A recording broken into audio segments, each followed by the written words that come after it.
And we are live. All right. What is up, beautiful people, and welcome to the Frost and Fist. I'm one of your hosts, Wolf Brother Mythos. And I am El Frico, and welcome to the show. And guys, we have an amazing guest for you tonight. Let's all welcome back to the Red Beard Boss. Yay! How have you been, my brother? I have been doing good.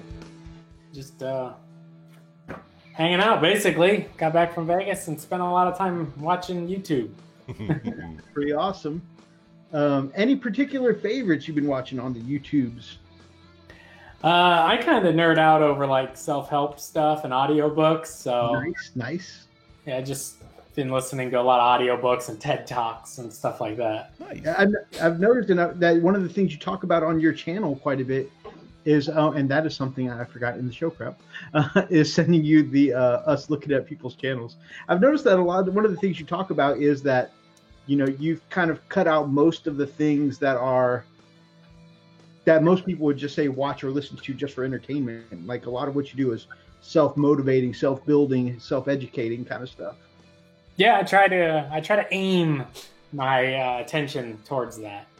But I just watched I think it was called Troop Zero on Amazon Prime. It was like a Jim Gaffigan Girl Scout comedy movie.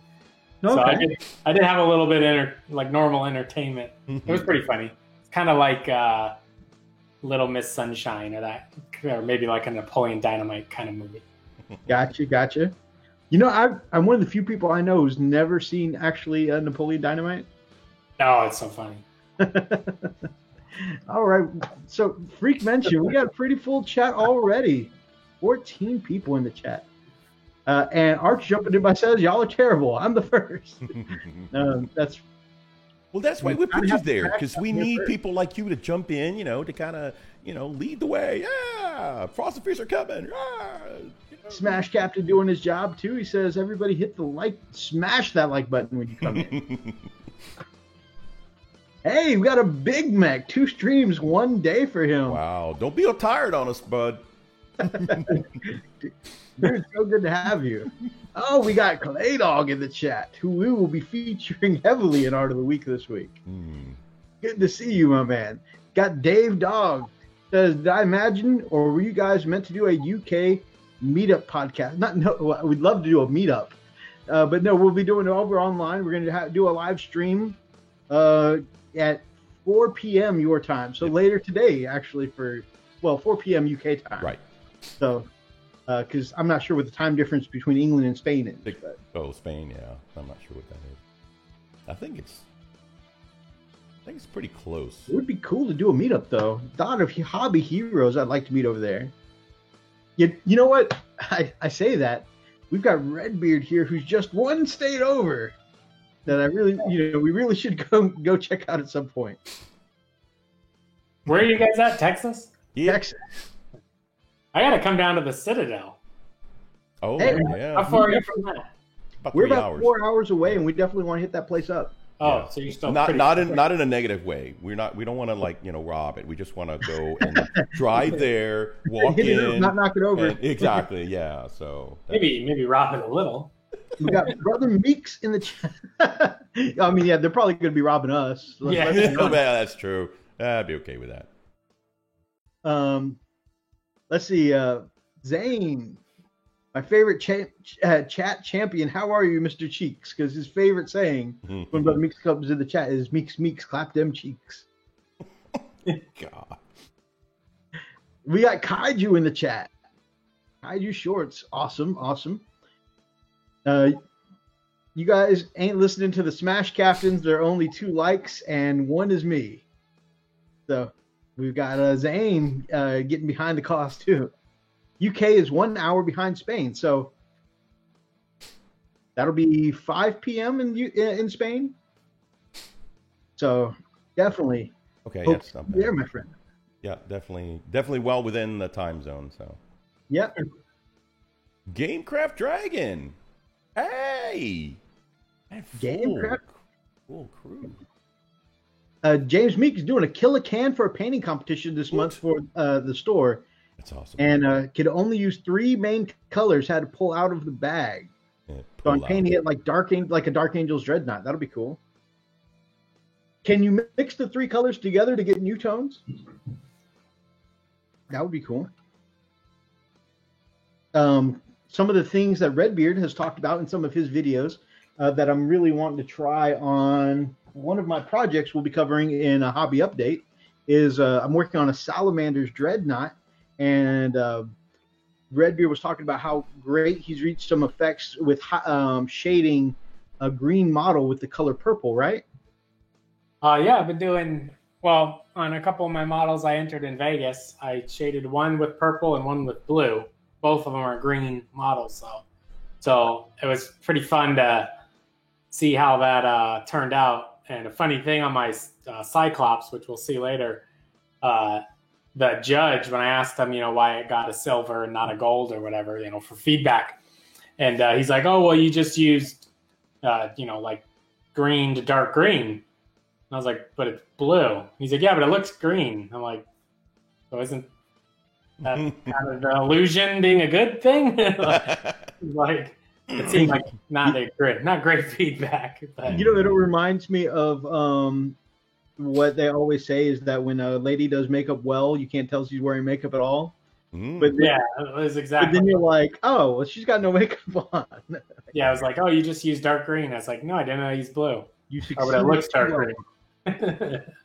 So. We got Lady Dragon. Evening, all my favorites are here. So, got some great people in the chat. Yeah, it's a lively chat too. It's already popping. Yeah, this is my big return to YouTube. I haven't been on or made a video in like a week, so holy crap! My comeback. Oh man! So Gamecraft Dragon for his monthly painting has just added 15 more models, and I think he was already like 15 models ahead of me. So maybe it's February. Maybe I should already wave the white flag. Well, he's on beast mode, so. All right, so guys, great job, Mythos. You ran him off. You know what? That's why we have no nice things. Gosh. He's like, I don't stream with quitters. I realized I wanted to dry brush something, and I had my dry brushes across the room. Now I just threw my paint bottle. I guess we're using a different color. I'm not really waving the white flags in. I'm joking. I'm joking. All right. So, Rico, this is a whole week off. Yes, I haven't. Look, man, I have not had a good vacation. Well, let me just say, I have not had a vacation for myself. Staycation, if you will, in quite a long time. It's been over a year, actually. Been longer than that. Because any time off that I have had prior to that, it was due to illness or, had to take care of something serious. This is the first time that I was able to actually take off an entire week. That's right. Freak week. I love it. It was freak week all week, baby. And I loved every second of it. Every second of it, man. I was like, oh, this is so cool. It's funny because I didn't sleep in. I don't know what's wrong with me. I guess it's the old thing because I just can't sleep in like I used to. 5:30, 6 o'clock, 6:37, 7:30 was the latest I ever slept in. And even then I was like, oh my gosh, that's just late. And so, yeah, I got up, got to enjoy my day, got to do some hobbying, so yeah. And speaking of hobbying, yeah, so I got a couple of things done. Super, super stoked, man. We pushed out a lot of video this week. Holy crap, he put out some content this week. I was proud. Yeah, it was kind of like, content constipation, As soon as I got relaxed, it just came all out. There you go. Guys, Mythos does not like toilet humor, and yeah, I did that. I love you. Anywho, so he's still here, so I don't want to hear your crap, Mythos. We didn't scare him off yet. You were scaring him off waving that white flag, so I don't want to hear your crap. All right. So anyway. So had a really good time. Took care. Finally, well, I know I finished my my Centurions. Did I did that earlier this week? Gosh, I did so much. Yeah, you finished that up, I think, Monday. Yeah, so knocked those out. Put out a video on that, and I had a commission piece that I did. I still have to do the I have to do the showcase for that. So yeah, I've been pretty busy. One day knockout, ladies and gentlemen. Yeah, one day knockout. It was a fun one. It was an RJack, you know, and you know it's actually a friend of the channel. And I mean, he wanted a specific colors, and I was like, okay, cool. I was really excited to do it because, you know, he's just a really cool guy, and really wanted to get it out and ready for him. So I think it turned out really well. We got a lot of feedback on the Instagrams. A lot of people seem to really like it. I like how it turned out. It was my first the first Space Wolf with, you know, similar, well, actual kind of Space Wolf colors, but 13th Company colors. So it was definitely different. You know. Yeah, a lot of people may not realize, but this is your second RJack, right? Yes, it is. Yeah, this is my second RJack that I've actually paid. The first one I did for Brother Atlas, but his color scheme was black and bronze or brass. It wasn't black and gold. It was more like black and brass with hints of red. And it came out beautifully. It was my first time ever doing that. Then of course this one that I did. So I think it turned out really cool. So, you know, really excited to. I already shipped it out today. Should be getting to you, my man. That's for Brother Running Bear. He's just a great guy. So really excited. I can't wait till he gets it. I showed Mythos. Mythos was able to kind of actually, you know, hold in his hands like, aha.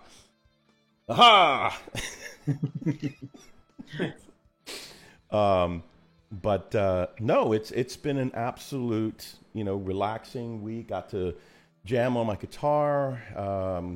Got to really work up my calluses. Yeah, it's been a very productive week.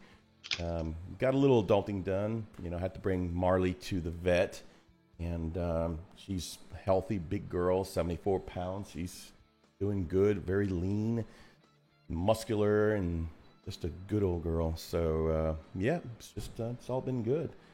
What else? We did an unboxing video. That was really cool. We got that really nice terrain box from Jake White Eagle from Chief Live Gaming. That was just super cool. I mean, an amazing box full of awesome terrain. I can't wait to actually start putting some of that together and doing it. So Mini Warmut, what's up, Brian? We know who you are. Yeah. So those who don't know, Mini Warmut there is Atomic Dog's new screen name. New/old. New/old. That's right. Yep. Like, some people may not also realize that was an alternate channel he had back in the day. I like Mini Warmut. Actually, it's pretty cool. Sounds like him. It's pretty awesome. So yeah, man, I had a great week. Today was a good cherry on the top. You know, just got to relax. Got to have a good lunch with my whoop brother. You know, that was great. We got to, you know, catch up on stuff. Talk shop a bit, you know, and we're super excited where the channel's going. So, yep. Mythos. It was a legitimate, you know, and this is our second time doing this. It was a legitimate business lunch too. Yeah, it was. We talked about our Patreon account. We talked about the channel. We were shipping off a Frost and Fist commission and talking about future Frost and Fist commissions. I mean, it was a pretty productive business lunch. Yep. He hooked me up with a hub here. That way I could use the new ring light. So you may notice my live chat area is a little more brightly lit because my computer wouldn't support the ring light before, but now I have enough ports to be able to make that happen. Yeah, guys, what do you think about the lighting? I mean, we're always looking to improve here, so that's one of the things that that we always push.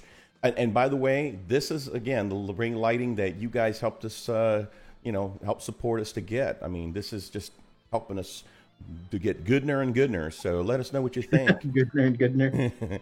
So I think Mythos looks good. I can see how all this like contours. Hey. Yeah, the lighting on Mythos' camera, there's like no shadows or anything. I know. It looks great. I need to get me one of those.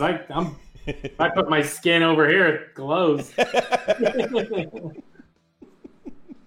James Meek says, like, it looks good in there. See? There you go. And it's a word, so don't judge me. Oh, so we mentioned Mini Warmutt's a transformed screen name from Atomic Dog, right? Kaiju says, Mini Warmutt, more than meets the eye. Mini Warmutt, Atomic Dog in disguise. I love it. Quite fitting.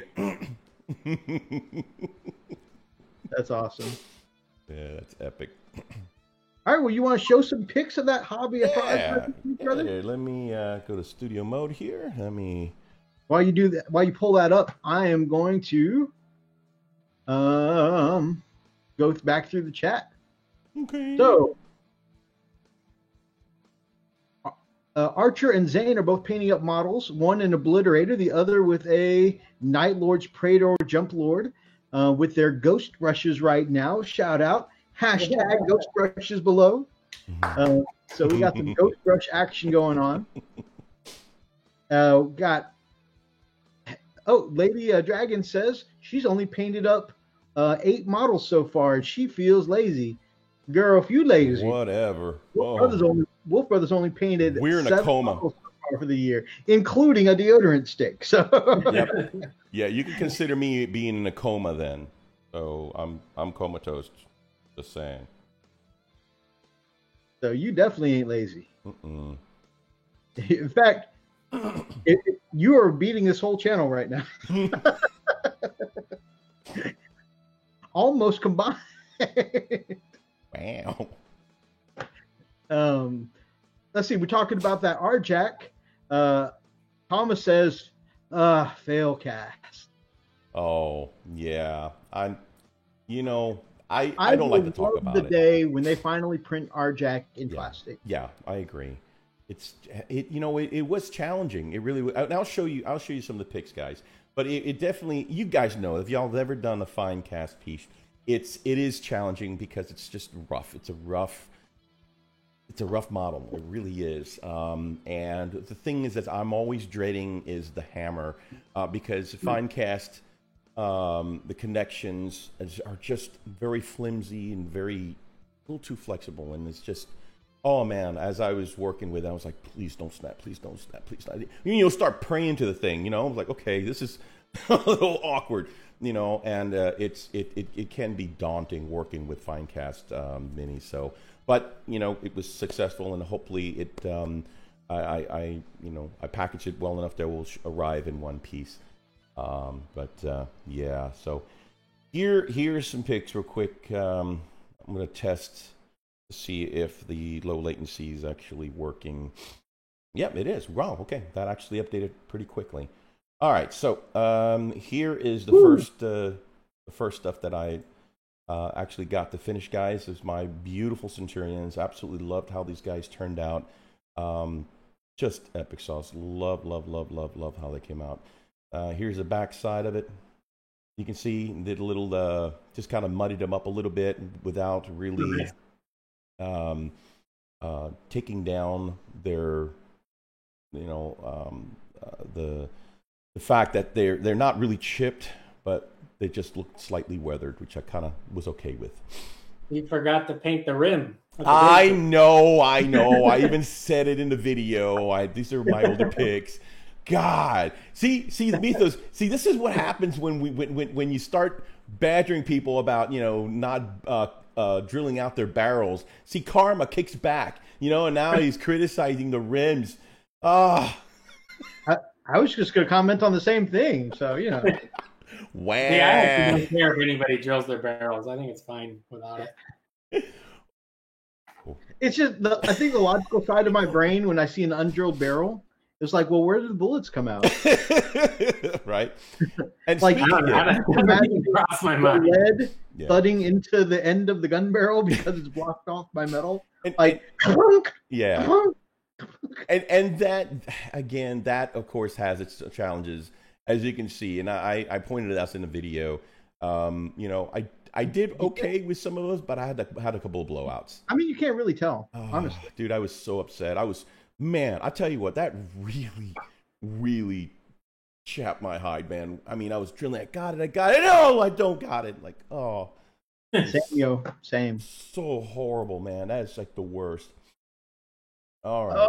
Oh, James Meeks working on a Lucas the Trickster. Very nice. Ooh.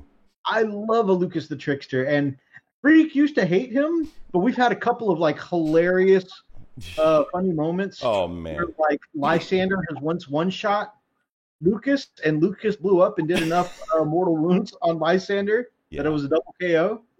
It was kind of crazy. hilarious. It was actually pretty cool. It was a very cool scene. So, okay, so here is the R-Jack that I put together and painted for Brother Running Bear. Just he wanted the 13th Company. He had a certain theme that he wanted to have it painted, and this is kind of what we did. I tried to follow Brother Ani's tips. His tutorial on how to do faces.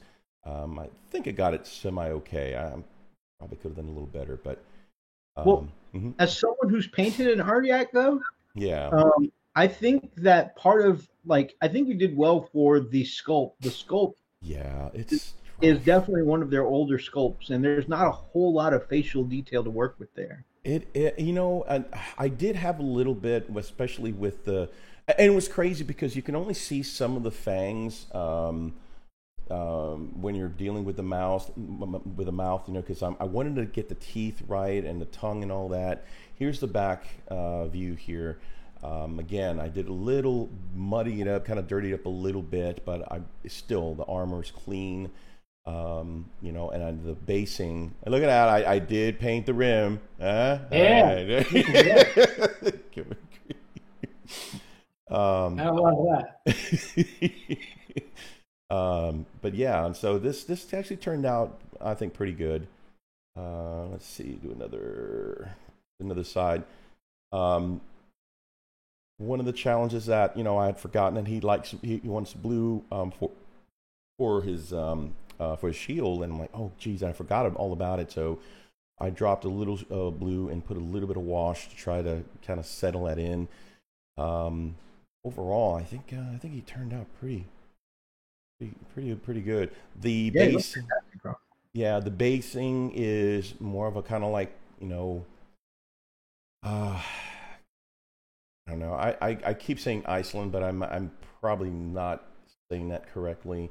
But it's really cool terrain where it's got, you know, mix of grass with rocky terrain. Like Scottish Highlands. Yeah, that'll work. I can deal with that. There's another pic, just more highlighting the actual terrain itself. Let's see. Here's a close-up of the terrain and of the model itself. Yeah, and again, the challenge, because it's not a clean sculpt. It's not a very smooth sculpt. There was a lot of rough edges. And I think I was really more disappointed in how the sculpt. Again, it's all fine cast, right? You just gotta just bear with it and do everything you can. I painted every rivet, you know, and made sure it was all metallicized. Did you break out your glasses for that? Yeah, I did, man. Because I was gonna grow pretty blind after a while. Let's see. I love this. This is a great action shot here. Looks like he's right in the midst of chunking this hammer. I think he's like, hey, catch this, you know? I think it turned out pretty cool. Let's see. Again, here's looks like another action shot, like he's just in the middle of hurling this thing.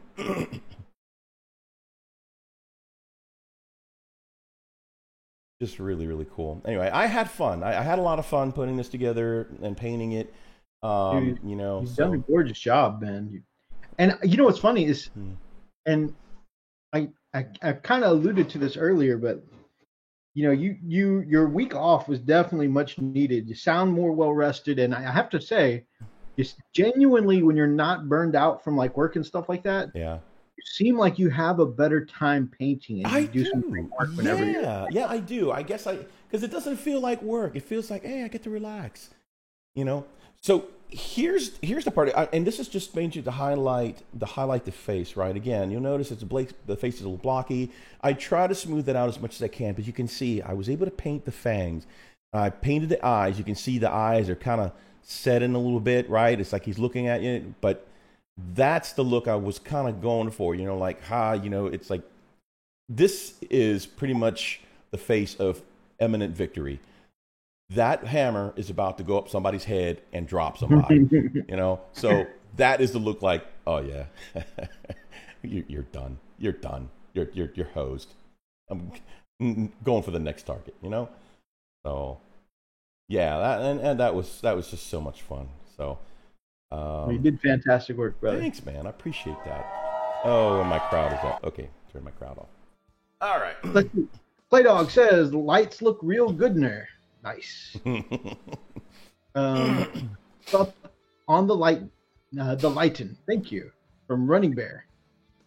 Thomas says, Lady Dragon, if 8 models is lazy, then I'm dead. Right? Yep, that's about right. I don't think I've gotten 8 yet. But I got 10 Dire Avengers that are almost done. There you go. Nice.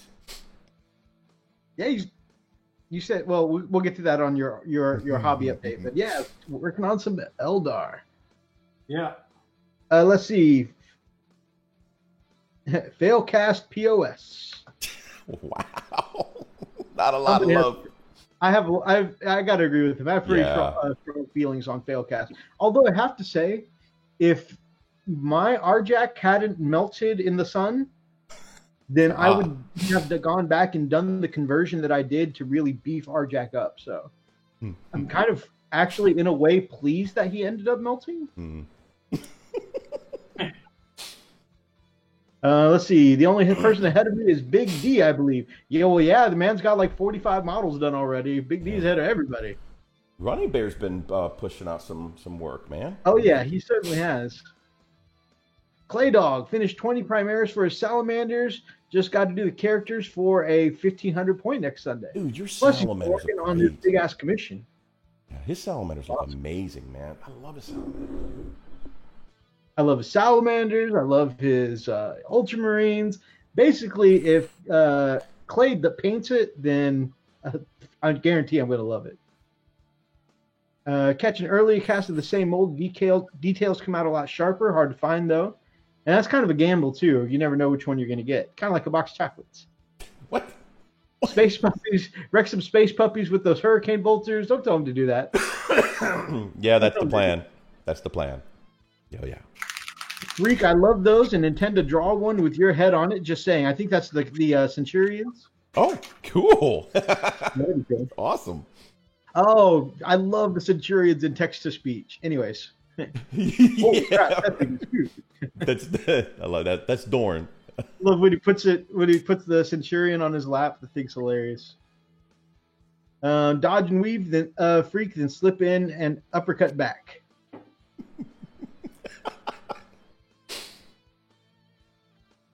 Let's see. Okay, from Zane. Hey, Redbeard. While I have access to such great and amazing YouTuber, can you provide me with some advice on how to go about the spec challenge I've been tagged into? What is the spec challenge again? I'm not sure what the spec challenge is. That's a good question. I know that's Weather Pig's good buddy. Yep. But I haven't watched as many hobby channels lately. Archer says, my bet's on Trophy Rack. Got to show off some models for a video, and I don't know if I should wait until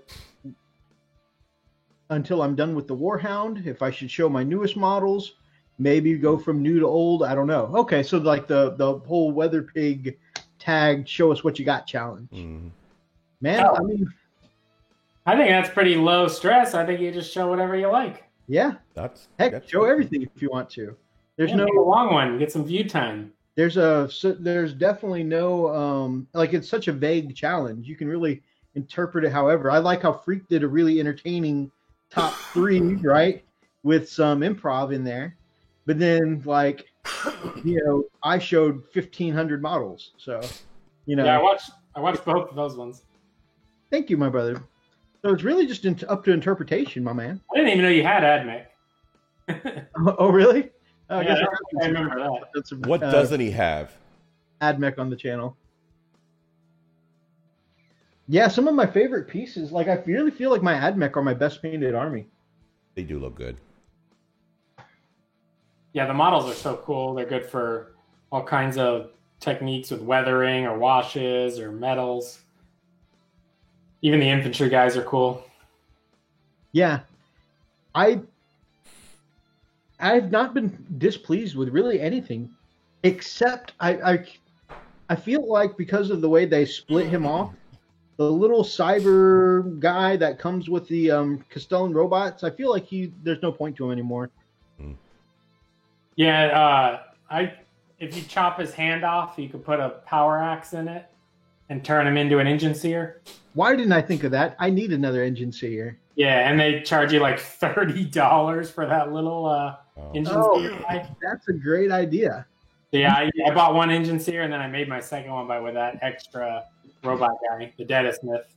Do you like third-party models, my friend? Yeah, I don't buy them, but I think they're cool. For only $17, I got this Artel W engine seer, and I just thought she was a gorgeous model. Is it one of those weird topless ones? Doesn't that company make all the topless Data Smith or tech priests and stuff? They make them, but no, I got the regular one. Oh, okay. As much as don't get me wrong, I like cheesecake in my hobby. The only thing is that if I'm going to have models around the house as playable pieces, right? I've got 2 little girls, so And what? Dog who has gotten into some of your models before. Well, I mean that's true, but I was talking about I like cheesecake in my models as in topless models and stuff like that. So I don't think Commander's going to be that worried about me having topless models. Now the dog loves them. More to true. So yeah, I really like this third-party engine seer, but I do need another one. I think they actually make some really cool Eldar aspect warriors. That same company. Oh yeah, they do. Yeah, they do. Very cool models.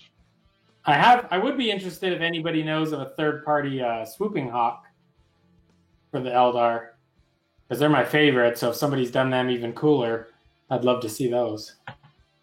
Yeah, swooping hawks do look amazing. Let's see.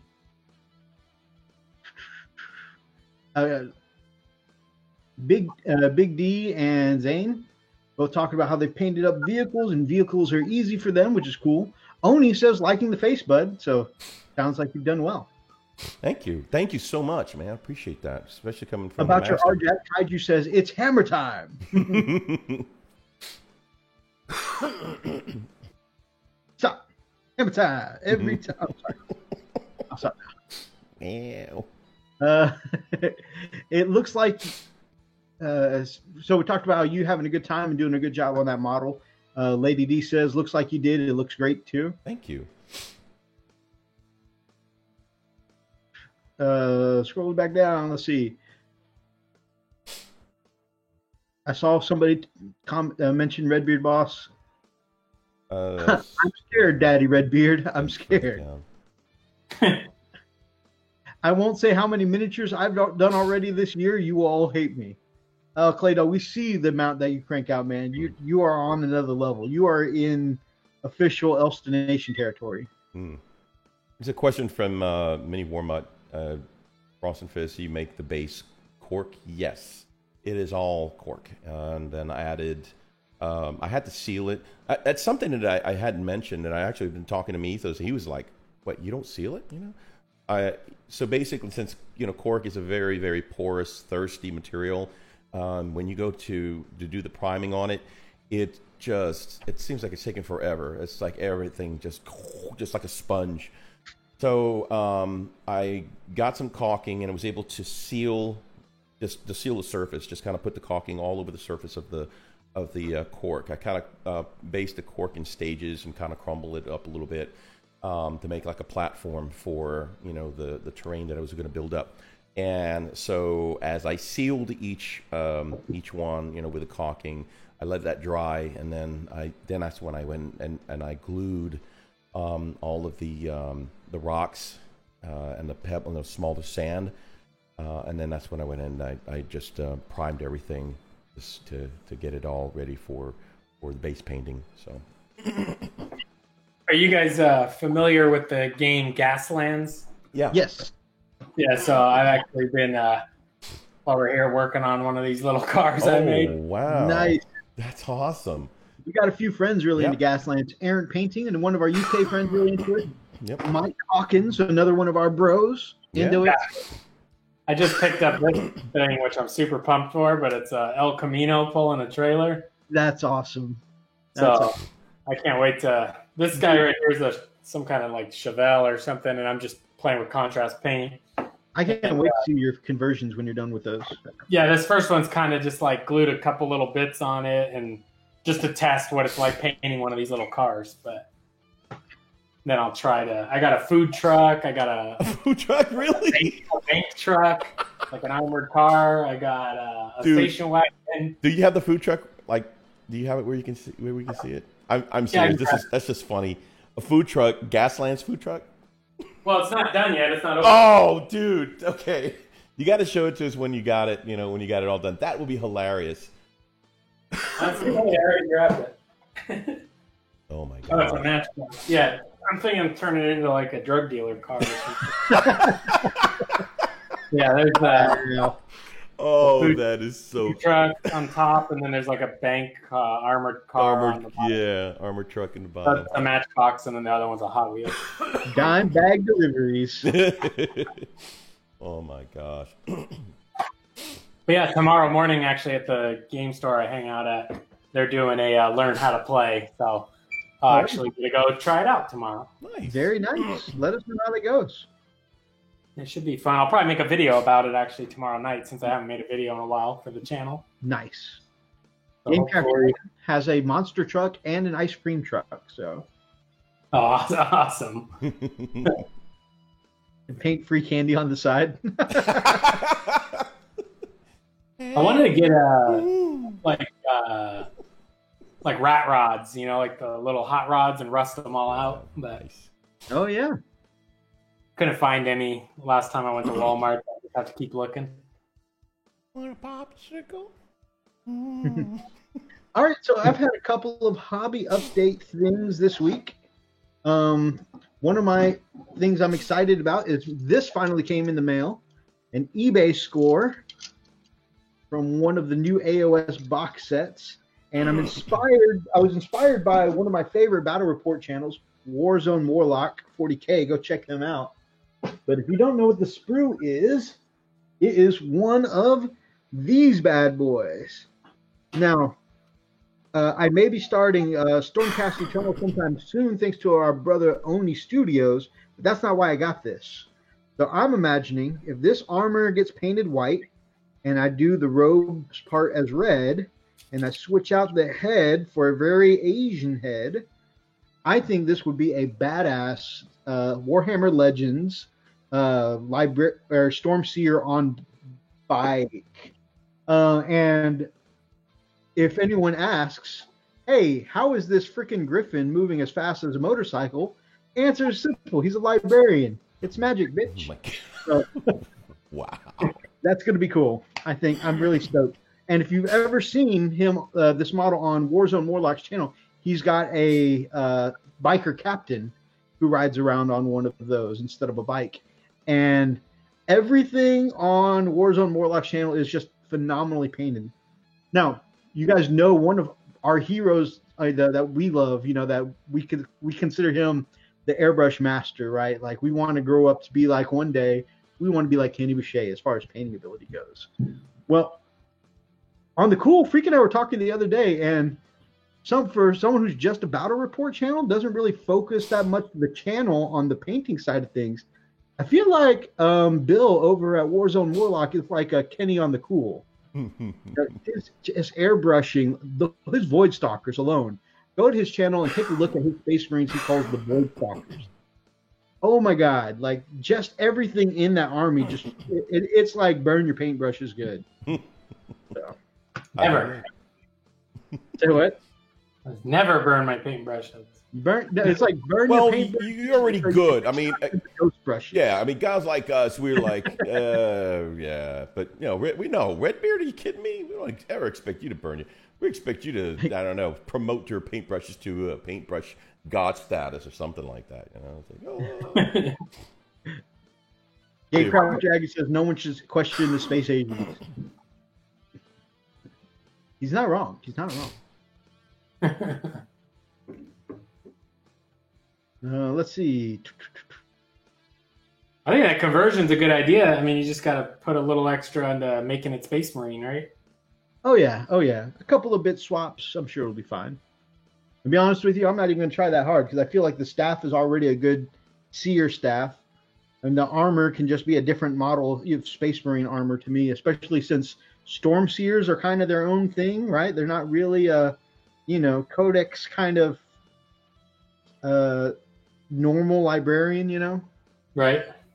So I don't even really plan on. I mean, a head swap, a couple extra bits. I think it's going to be a pretty simple conversion. Yeah, that'll be cool.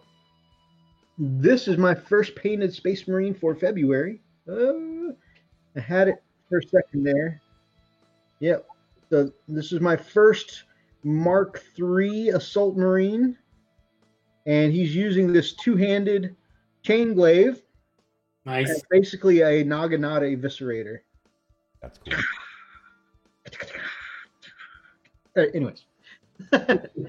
So I really love the way that came out. I love the way the Soulstone Red with a really bright silver does the eyes, which is not going to focus, I don't think. Oh, wait, there you go. But yeah, that really makes the eyes pop, I think.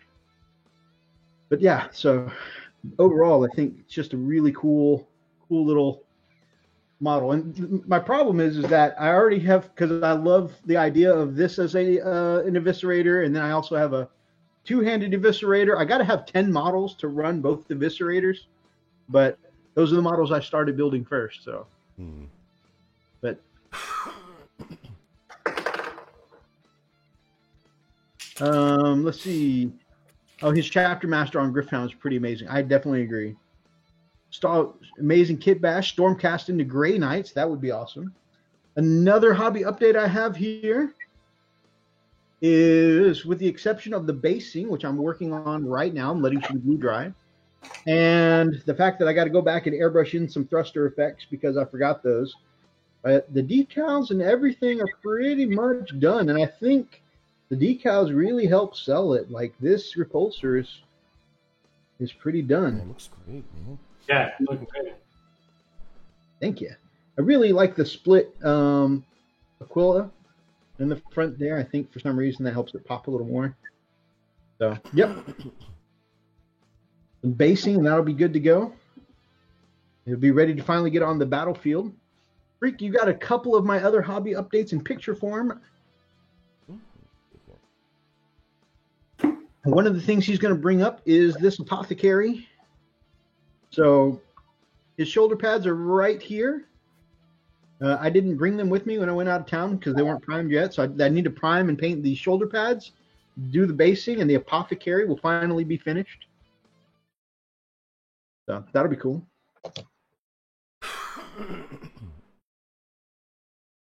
Oh, there we go. So yeah, Apothecary almost done. Built me an assassin to go with my Vindicare. And she's a little out of shot, but I started painting. I had an extra leftover Inquisitor Greyfax that got stepped on. by one of my buddies a few years back. So it broke kind of cleanly at like a hip joint and an arm joint. It broke cleanly enough. I felt like I was able to save the model, but I couldn't use it for a commission anymore. So Nerd Life, what up, my brother? So I couldn't use it for a commission anymore. So I just kind of kept it in my bits box. So this week I went ahead and primed her up and went ahead and painted her in some colors to test the color scheme for my Order of the Bloody Rose for my Sisters of Battle. Now, she's not a Sisters of Battle model herself, but she's got very similar looking female armor. So I just wanted that to kind of be my test model before I go out and buy I didn't want my test paint job to be on a $50 box of, Sisters and then end up not liking the scheme. So, Right. So I thought Greyfax would make a good approximation, especially if I just don't put the Inquisitor hat on her. And this is kind of where she's looking so far. So based her in Corn Red and then went back with Wazdaka Red and just kind of glazed up some of the high points, the top of the breast, the leg on the front side of the hand. I left most of this leg dark, but I did catch some light down here around her boot.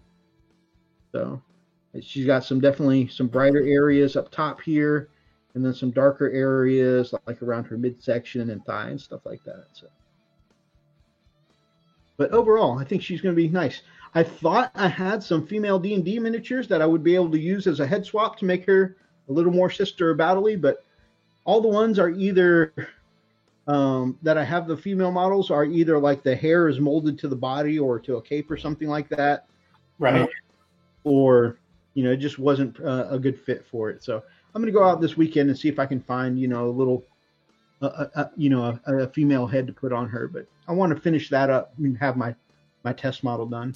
And then I don't even know how I'm going to base my Sisters because I've got my Ultramarines are on a grasslands kind of base. My Space Wolves are on a snowy mountain. My Admech are on Martian desert, and my White Scars are in a different kind of, not quite Martian, but some kind of red sand. So I don't know. I'm not sure what basing I want to go with this time. The Davidians, I definitely want those from.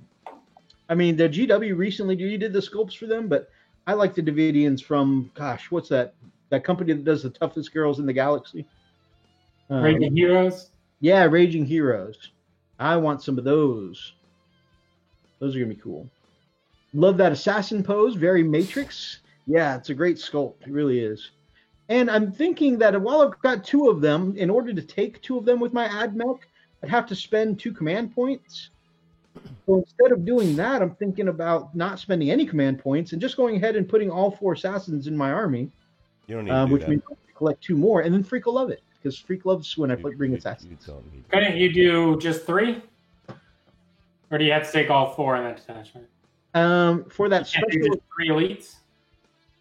oh, you know what? You can. Well, don't you have to take all 4 of them to do that? I thought you take all 4 to get command points, but I haven't opened up that White Dwarf in a while. Yeah, I haven't opened it up in a while myself. I could be wrong on that.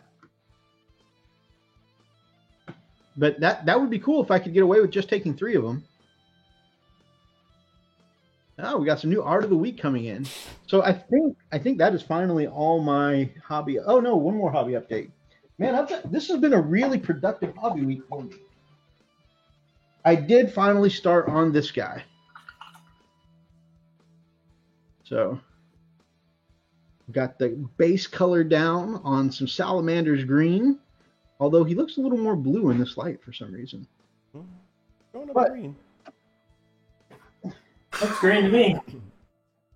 Might just be my monitor then.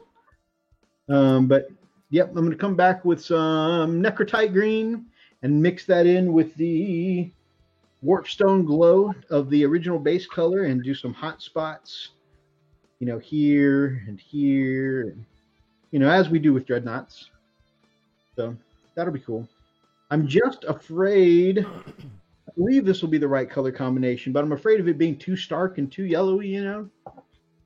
But Yeah, I got 3 Iron Hands dreadnoughts that are like airbrushed and ready to start, getting into like how I'm gonna do them, and I just kind of stopped, kind of chickened out a bit on them, I guess.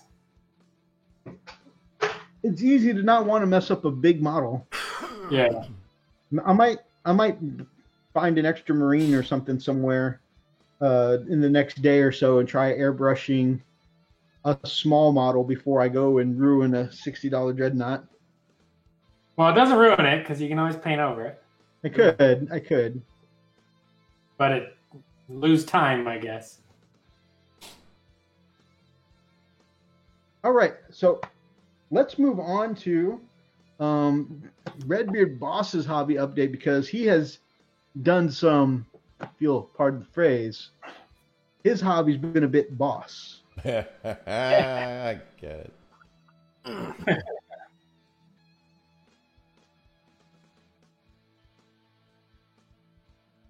Well, that needs a different change of music. Here. Got I don't know. I don't see any pictures. Oh, hold on. Yeah, I wasn't sure we were ready.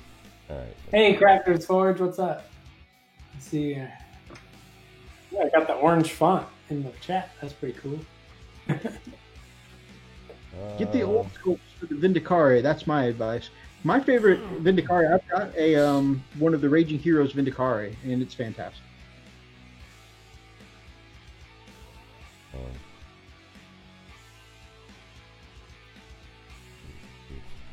Running Bear just sent over some pics. I'm forwarding them over to you, Freaklicious, whenever we do Art of the Week and stuff. Okay.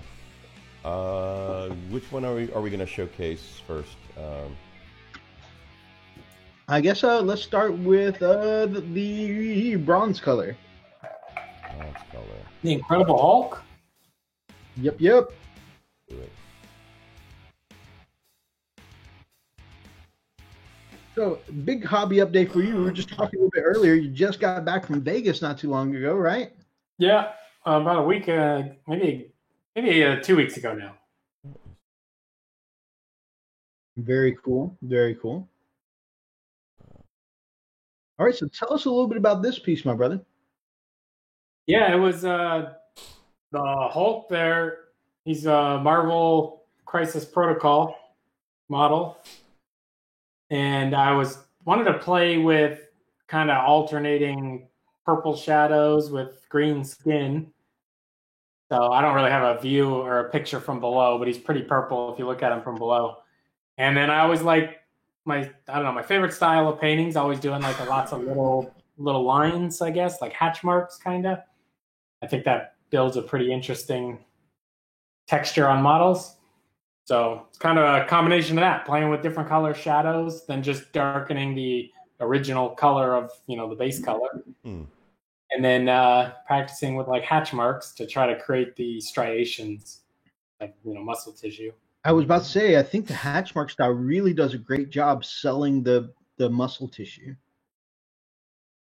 Yeah, I when I saw the model, I was like, oh, I bet it would look really cool if you kind of painted all the striations, because most of the time I've seen the Hulk painted, this model specifically, they do it like what they, a lot of people just refer to as like comic book style, and it's almost just like solid green with like black shadows. And I didn't think it looked really all that cool for as fleshy as this model is. So I tried to, it's still pretty green, but I was trying to treat it almost like movie theater or movie Hulk maybe. But yeah, it was funny because I painted him up to be, I'm going to sell him on eBay. And I took him to LVO because I want to sell him as an award-winning model. Nice. And then he won. There you go. But the Adepticon is actually doing a Marvel Crisis painting competition. So I'm going to take the judges' feedback and work on him a little more and take him to Chicago too. And then hopefully he'll be, dual winning model for sale on eBay. Nice. Wow. That'll be really cool. I'll probably put them up as some ridiculous price just to see if anybody wants it. You know what this one really reminds me of, especially with all that muscle tissue kind of look.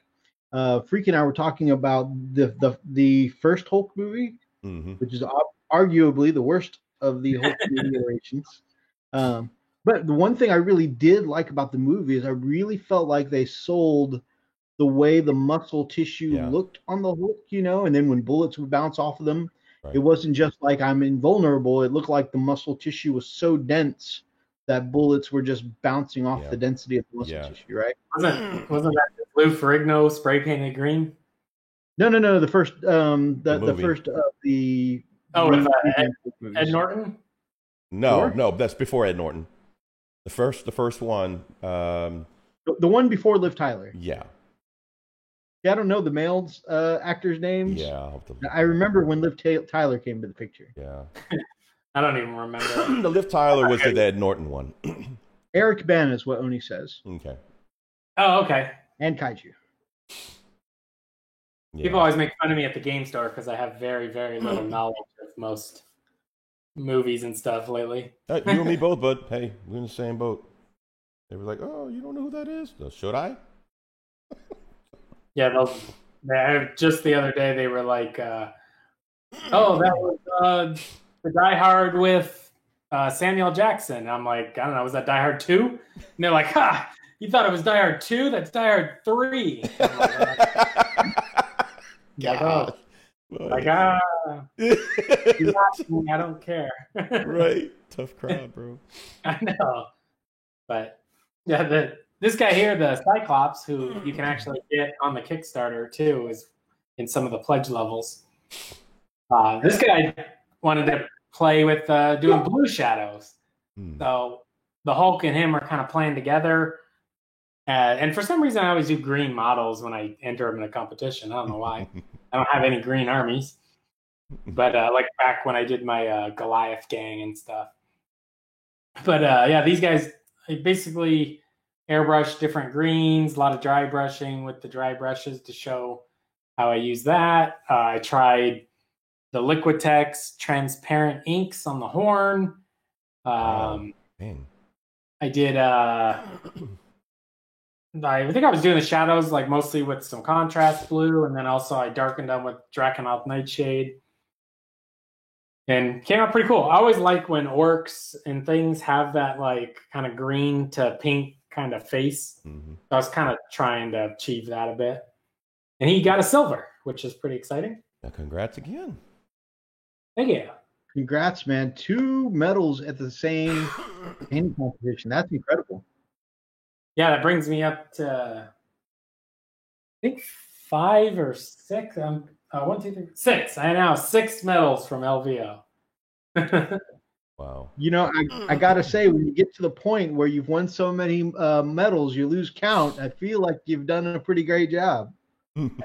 Well, they're like directly behind my computer, so I was trying to turn my head to get around to see how many were there. So now I have 4 silvers and 2 bronzes. So I still haven't achieved the gold yet, though, that's the plan next year, I guess. Yeah, I guess so. Is this one yours too? Yep. Okay, cool. So that's the model I had. Oh, go ahead. Oh, your eBay store? Somebody's asking in the chat. Your eBay store, are you DJ Ice Latte? Yeah. Okay, cool. If you just search Ghost Brush, you can find. I should be the only one selling them. You should be. I just wanted to double check.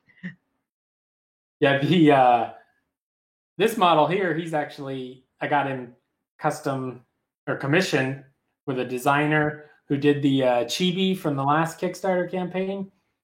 And I don't know if he's ever done a non-chibi model, but I just asked him, I was like, hey, let's do a monster, like a swamp troll. Can you do that? And he was like, I don't know, I could try. And I think he really nailed it. Like, yep. He had him with, normal hands and stuff. And I'm being a Slanesh fan. I told him, go ahead and let's swap out that hand for a big claw. And started sending him photos of like crawfish and stuff. Yep. Now I want crawfish. Yep. So yeah, and that gives him. I don't know. It gives him kind of I think that's kind of my favorite like horror monster. I think it kind of stems back from Clash of the Titans when the scorpions are attacking them and they're like the clicking noise of the claws trying to get them. Like that's just got to be scary. This troll roaring at you, and you hear that click every time he misses with that claw. The shell tapping. I love the way you've painted the claw too. That fade from that really like dark purpley color into like the blood red, into the brighter red. It looks so good. It's such a good transition. And as a native, it was a lot of basically a lot of contrast paint and then dry brushing. Yeah, as a native New Orleanian, I can definitely say after murdering so many crawfish, I have to concur that it looks like a very well done crawfish claw. Looks like it's cooked though, but yeah. Yeah. The funny thing about it is that to make it easily identifiable, you paint it like it's cooked. Yeah, but I might have to do another one now and try it like a whole different way. Like if you ever looked up like a coconut crab where they're kind of blue. Yeah, that would be cool. Yeah. And this guy, when I painted him, I ran into a little bit of problems where I should have probably not done the skin green because if you were looking like all around the model, there was like all kinds of vines and leaves and kind of plant life on him. You made it work though, man. You did. It definitely has a swamp feel to it. Yeah, I tried to at least change the greens. And I actually painted him at LVO while I was just sitting there at the convention.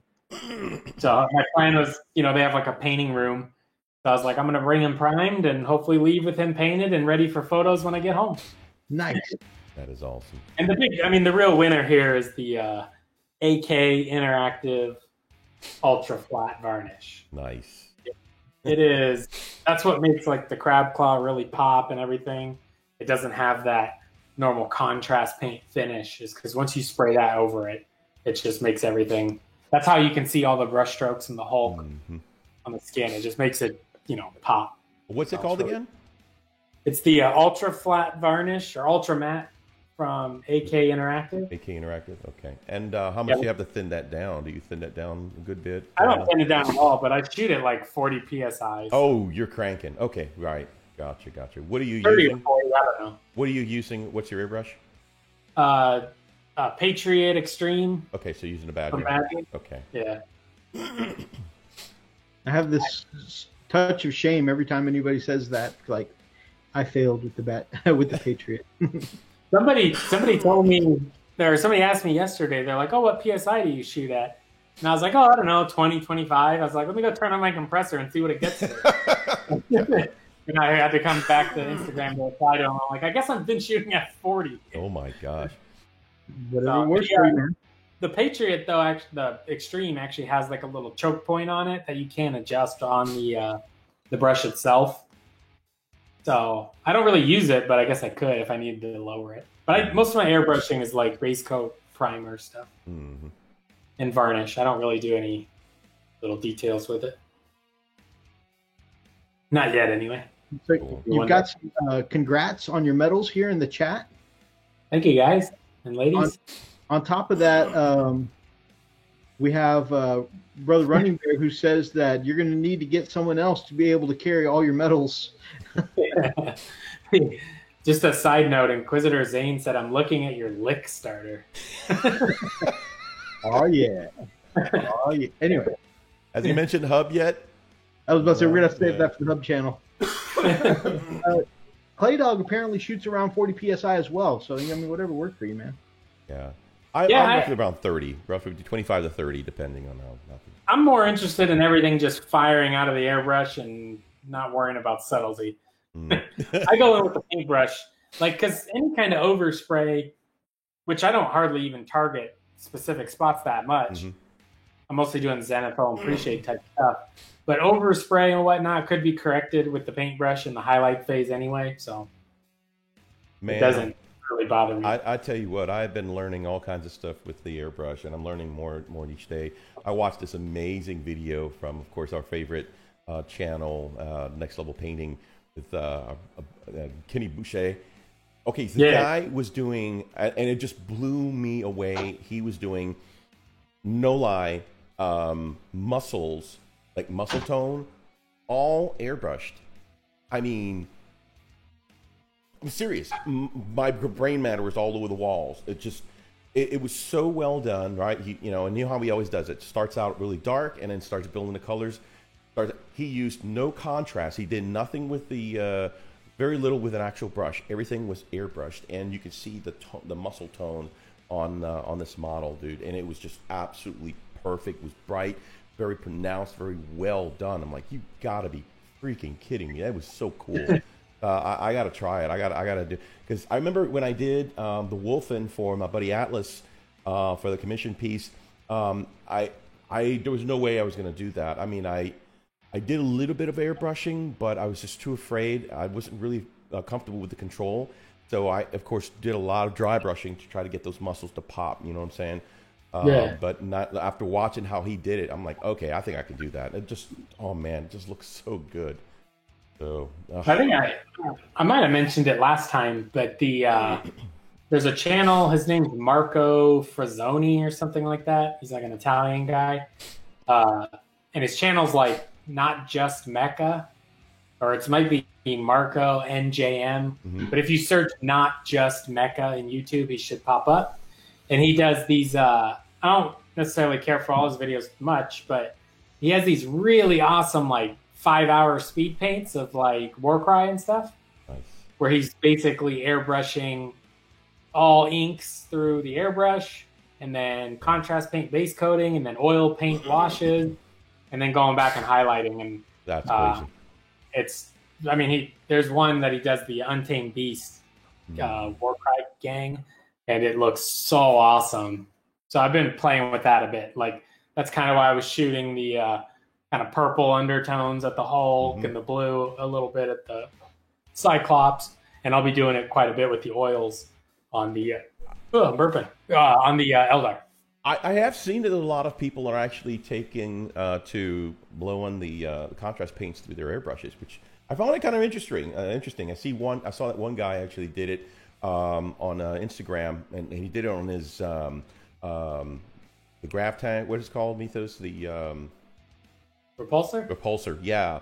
And oh my gosh, at first when he first did it, I'm thinking, oh my gosh, this looks blotchy. I'm not sure. It was supposed to be an Imperial Fist tank, and I'm thinking, man, this is gonna look blotchy. It's gonna look, you know how sometimes those contrast paints can be, especially on flat surfaces. Right. Great for abnormal surfaces. So I'm watching this, and then he goes back and starts putting a detail. And I'm like, oh my gosh, it actually worked. It worked. It actually worked. It looks great. And it surprised me. I even commented on his. I said, man, you really had me worried there. And he goes, yeah, I know, me too. But when we started putting all the details, it just made it work. So I don't think I can brave that. I don't think I can throw some contrast paint through my airbrush. I'd rather just do my own shading, and just rather old school it. So, well, I think it would depend on if you were doing like maybe a one-off monster for like a D&D thing or something like that. Yeah, those are when I feel like a painting competition miniature for me is when I actually get to just play with what I've been brainstorming might work. Right. Because the worst case scenario is I don't enter it in the competition. So, but would you do one with a flat surface or one that has like for example this model that you just did with the claw? I think that would be a great one to do, or larger beasts like that. I mean, would you attempt to do something like that with a larger model or flat surface rather? Oh, that always. That's kind of why I haven't finished the Dreadnoughts. Space Marine vehicles are so flat. It's kind of hard to... Yeah. I've watched a lot of videos where that's one thing where the airbrush comes in pretty cool, where people do like the light to dark on the sharp edges there. And I'm not really... I haven't practiced that much. Right. I never thought that I'd be able to actually get to the point where I could do that, because Freak's always been like the airbrush king, and I'm just like to be honest with you, when I was using that Badger Patriot 105, I was shotgun blasting things with my freaking Badger, Yeah, that's how you do it. That's how I do it. It's like, And I'm just like, how am I ever going to learn to paint detail with this thing? It Who just cares? The airbrush for me is, I'm not even interested in being good at airbrush. I'm interested in being good at paintbrush. that's all I was ever able to do was shotgun blast with it. And then finally, I went back to my cheap $20 airbrush, a Masters. And next thing you know, I'm like, well, I'm doing all the subtle shading and stuff like that I do with the airbrush now. And I'm like, I'm sure you probably saw. Freaking, I can do reflection effects now. So freaking proud of that. dude, You know, I can do stuff like this with my $20 Masters airbrush. And all I could ever do with my Patriot was shotgun blast. On that windshield, did you use like some kind of masking thing or just straight across? I used one of my business cards from work. Oh, nice. Yeah, I see people do that with the Space Marine vehicles where they block off all the sharp edges with like a piece of plastic card or something.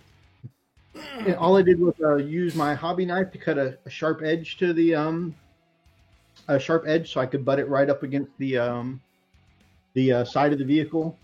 And yeah, the business card was the perfect masking. it's a for hit, me. dude. Looks great. Thank you. I love those little, those little really cool tricks and stuff you can do with the airbrush. It's challenge, but when you kind of fulfill it, it's like, yeah, I did that. It's so funny though, man, because your whole attitude right here is like balls to the walls, man. We got this. Who cares? YOLO. Yeah. What's next? It's mostly because I'd rather just be painting with my paintbrushes than using the airbrush. That's awesome. Even like fine art, like when I see an oil painting, I think it looks better than like an airbrush painting on a canvas. Sure. I like seeing the brushstrokes and stuff. Right, and that's the thing that we keep forgetting is that you are an actual painter. You're an artist.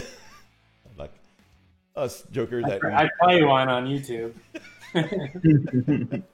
No, I've seen your work, man. You do good, pretty cool work. So Yeah, when you actual paintings, you got to start hiring servants to carry your medals. Yep. You're an artist.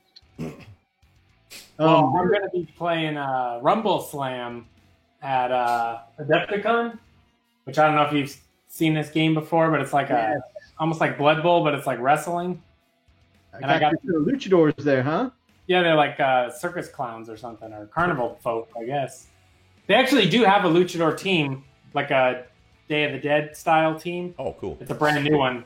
That's cool. But yeah, I'm going to paint these guys up and hopefully win Best Painted for that. If they do a Best Painted for that. Because I'm sure there won't be that many players in the first place. But I'll still get the medal. I think it's in the other room, but I have the... when I won Best Painted with my Necromunda gang at Adepticon, you get a medal like on a lanyard. Oh, nice. A real medal. Yeah, it's really nice. Like these ones are like resin that they like painted. Yeah. Whereas the Adepticon one's like solid metal. It's really, really nice. I told Freak when they opened up a GW here in my neck of the woods, I said, man, if they ever do any tournaments here and I go, I'm definitely bringing AdMech because I'm going to expect to lose no matter what army I'm bringing. I don't play meta. But at least if I bring my AdMech, I probably win. Well, no, that's what area to say probably. I have a better chance of winning Best Painted at least while I'm there. That's the only reason I play in events. The only reason at all would be to compete for Best Painted. And, maybe make a friend or two, but I don't even care about that. I have friends. I don't need you. I like the philosophy you did a video on is if you go to events, go with that mindset that, I really just want to compete in the painting. And if I win anything on the tabletop, that's just bonus or extra. Yeah, that's how I try to do it. Or else, you might get frustrated during your games or, you might get that opponent that's like, oh, I could see the teeny tiny tip of your spear, so I'm going to shoot my whole army at it. And, that could really upset you if you're not, if you're there trying to win, because that could be the difference between winning the game and losing. Oh, man. Betrayal. I had one of my own brothers do that to me in an escalation. I had my one of my rune priests in ruins, and he's like, I can see your pistol through this window. I said, the only thing you can see is the pistol? He's like, yep, I can see the model. Wait, no, you just said you can see my pistol. Yeah, it's funny. All of a sudden, like, the model's just there to kind of generally represent what the thing is doing on the battlefield, right? But when it comes down to line of sight, it's like all of a sudden this thing is frozen in time, exactly waving his banner through the window, or it gets a little. So I think it's better to just play with your buddies. But if you're doing best painted, then it's fun sometimes. Hey man, you need to. Would be cool if you could actually paint one of those luchadors as Nacho Libre, dude. That would be epic. Oh my god, that would be awesome. Nacho! Save me a piece of that corn. Save me a piece of that corn for later. Got a couple comments here. Robert Adams says he has no clue what he shoots his airbrush at. There isn't a gauge on his Iwata. Playdog says the flames on his executioner were done at 20 psi, about half of what he normally shoots. Zane says I mix them with corn red and it makes good dark red, works good. I don't know what that's in reference to. Me neither. Redbeard will bust through the double doors at a DEFCON drinking motor oil like that dude from the movie Over the Top with Sly Stallone. The arm wrestling? Yes. All right, who's next? It's funny because last time you were on, we were talking about how you're such a self-motivated person. Where you're like, I'm going to do this thing now. And then boom, you just accomplish it immediately. Like, I'm going to stop drinking. Boom, stop drinking. I'm going to try DEFCON, I might give up sugar. I've been thinking about it quite a bit. But I mentioned, like, we had talked about, New Year's is coming up, and you would be like, I'm going to be super fit now. And next time you come back on the show, you're just going to be all hulked out and stuff like that. It's funny because Redbeard ended up posting a meme about that like 2 days later. So you never know. He might crash through the doors at a DEFCON like Over the Top. As long as he doesn't go, oh, yeah. It's last year at a DEFCON, I was 30 days on the plant-based diet and no caffeine. Wow. And then I decided to take a break at a DEFCON and just, do normal, enjoy the vacation. We had like Wendy's. I had a Monster Energy. And I basically spent all 4 days running from bathroom to bathroom. Ooh, jacked you up, huh? So I think this year I'm going to just stick to, maybe some Sprite and like some veggie wraps. Okay, his contrast flesh tears. He mixes it with corn and puts it through the brush. Very nice. Oh, the Flesh Terror Red's really good. That's how I base coated most of that claw, actually. I like it better than the Blood Angel. Or what's the other one they have? There's two red. Yeah, Blood Angel's red. It's too bright for me. Yeah, the darker one, because if you're going to highlight it anyway, I'm using contrast mostly for the shadows. So the only thing I think that works really well on is when I use it for the helmets for my Ultramarines. But of course, you want a more or at least I want a more vibrant color with my Ultramarines. Right. Yeah. Robert Adams says, too funny. My goal last year at LVO with Star Wars Legion was I knew I was going to lose the game, but I took second in the painting competition. So he's of the same mindset. It's pretty cool. That's more important than winning, I think. Like, I don't know who won Best Painted at LVO, but like for the big 1,000-person 40K tournament. Mm-hmm. And it's unfortunate that, that's not covered, I think, as much as, who took the cheese ball list that, was the best. All right.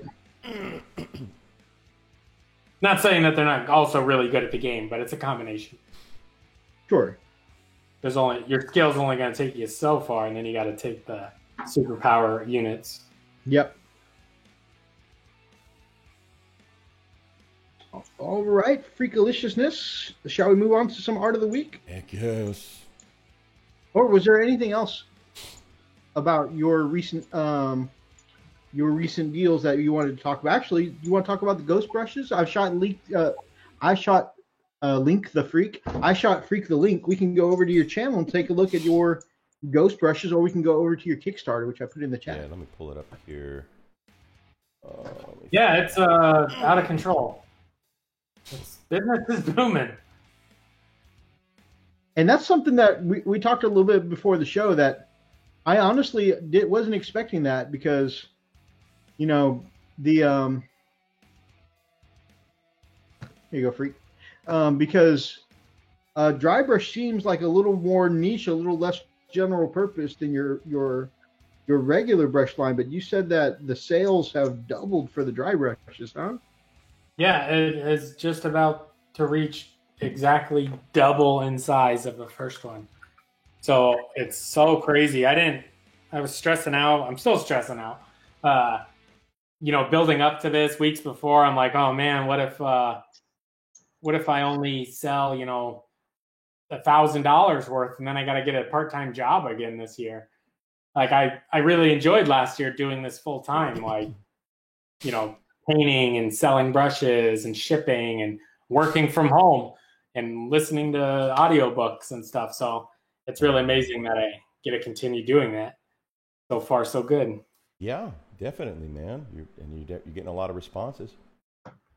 Yeah, I mean, I don't think it's done less than $3,000 a day, any day that I've had it going. So at that rate, it might hit 150, which is insane. Wow. And I'm a one-man company, like, so I might have to be a two-man company after this, but. Mm-hmm. Definitely, man. Clay Dog took his Ultras to a tournament and got his butt kicked, but still won the best painted army as well. So that's pretty awesome. Running Bear always thought the Ways Old Fantasy Tournament was the best. Scores were generalship, painting, army composition, and sportsmanship. Way better than to be well rounded than and take first that way. That's pretty good.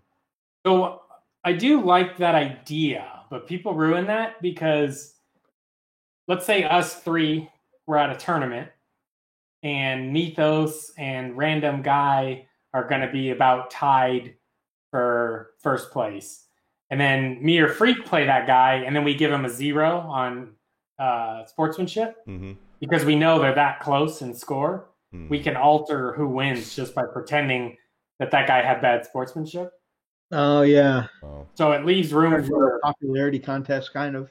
Yeah, it leaves room, like if you're, somebody could just, or say you beat somebody because your army was good or you got lucky, then they might punish you by, rating you low, even though maybe you were nice the whole time. So there is some problems related to that style too. I can see that. I only know that because that's how we used to do the tournaments at the game store, and that's come up like exactly that, where like two guys from, a different part of the city that are kind of working together to basically punish everybody's sportsmanship score to try to win the event, I guess. That's crazy. All right, I guess we can go back up to the first tier, Freak. Yep, doing it now. I'm sure you guys probably saw when we put the picture with the skulls up, the cool rounded shape of these dry brushes. They look very cool. I may be actually ordering some. I really like those. I like the rounded flat shapes. Yeah. That's I think it's better than the flat, like the flat bristles that you get like an army painter. This right here. One advantage I found is they don't splay out as much. Right. Very nice. Like I'll show you here. I've actually been using these. They're kind of wet, so their hairs are a little put together. But these two brushes have been my test brushes for every single thing I've done.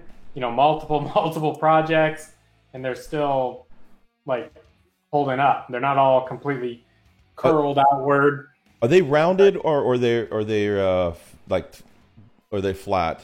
No, they're flat on the top. Yeah, they're flat on top, but they're round brushes. Yeah, okay, that's what I was looking at, the rounded. Okay. Or almost flat. Yeah. But yeah, when you look at one of these style brushes, I don't know if you can see that, but right. They fold outward for some reason. I don't know why. But mine haven't been doing that yet, so hopefully that's the case for all of them. So far, so good.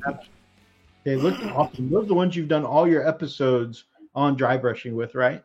Yep, I've used them on tons of stuff. All the videos are the same ones, just those two bases. That whole skull, he's over there, but he's this big, and I dry brushed him twice, like I did, and that's a pretty small dry brush for a model that big, but I dry brushed the whole thing, then I sprayed him with inks, and then I dry brushed him again to keep building in depth, and yeah, I've really been punishing them, and they're holding up really well. All right, well, let's talk about the tiers. So this is the $10 pledge tier. Actually, I'm sorry. So the pledge $1 more, right? So you basically get a thank you. Hey, thanks. Yeah. That one's mostly if somebody wants to basically donate a paintbrush to the Phoenix Children's Hospital. Oh, that's cool. Because I still count those as backers. Okay. So every backer, I donate a paintbrush. And this year I'm going to do, we'll talk about that in a second, I guess. Okay. But I got more planned because I'm going to be making, obviously, way more money on this one. And I got more charitable things planned with That it. is so cool, man. This next one is the $16 more, and you get a Ghost Dry brushes only. That's actually a really cool deal. You get 4 new Ghost brushes, right? And two of each size. Yep, and then all the stretch goals are unlocked, so you'll actually get 3 of each size for that price. Oh, Awesome. I like that. Okay. So 3 bigs and 3. My smalls are kind of medium, but Sure. I feel I like put dry it brush in- doesn't need to be too teeny. So if anyone's interested, now's the time to get in. This is actually the tier that I've pledged into. Yeah, I'll have to jump on that. Yeah, I mean, it's so hard doing these and planning what people want. And I just thought nobody would want just the dry brushes. And I got so many people asking for it. And I don't know why it didn't dawn on me that, of course, the people that got 20 brushes last year don't need more. Right. So I just added this one in right at the end because some of the backers were messaging me. And it looks like almost 500 people actually went for that one. So it makes sense. I should have thought of that from the beginning.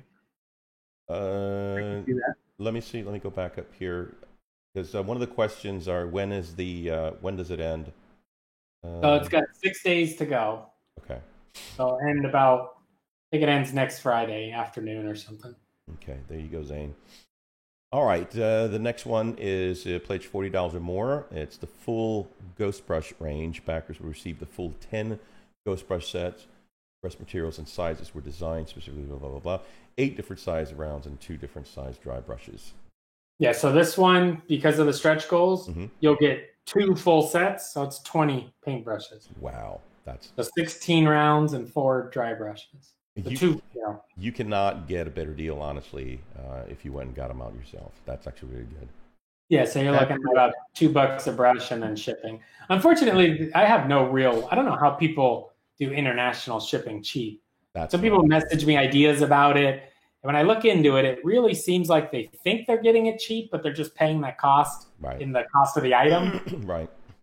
Whereas I'm just putting what the actual shipping costs. Right, yeah. So it's not like an illusion of no, it's expensive to ship things around the world. It is. It really is, man. Yeah, I mean, even just like when I want to send models to one of my best buds up in Canada, it actually cost me more money to send models to my bro Steve in Canada than it has been for me to send models to my friends in the UK. That makes no sense. Wow. Yeah, I mean, if you do like a giveaway or something on your channel, it almost seems like it makes more sense to just PayPal them the cash value and be like, here you go. I'm not sending you this for $40 shipping and giving you the model. I'll just give you the price of whatever it costs so you can just buy it yourself in your country. So that's actually a good question. So you can actually pay with PayPal? On Kickstarter, yes. I'm not 100% sure. Okay. They handle all the payment options. Gotcha. I'm pretty sure that I paid with PayPal. Did you? Okay. Pretty sure. But they will be available on eBay, which you can use PayPal, but that'll be probably late when I'm almost done shipping because I can't start selling them when backers are still waiting.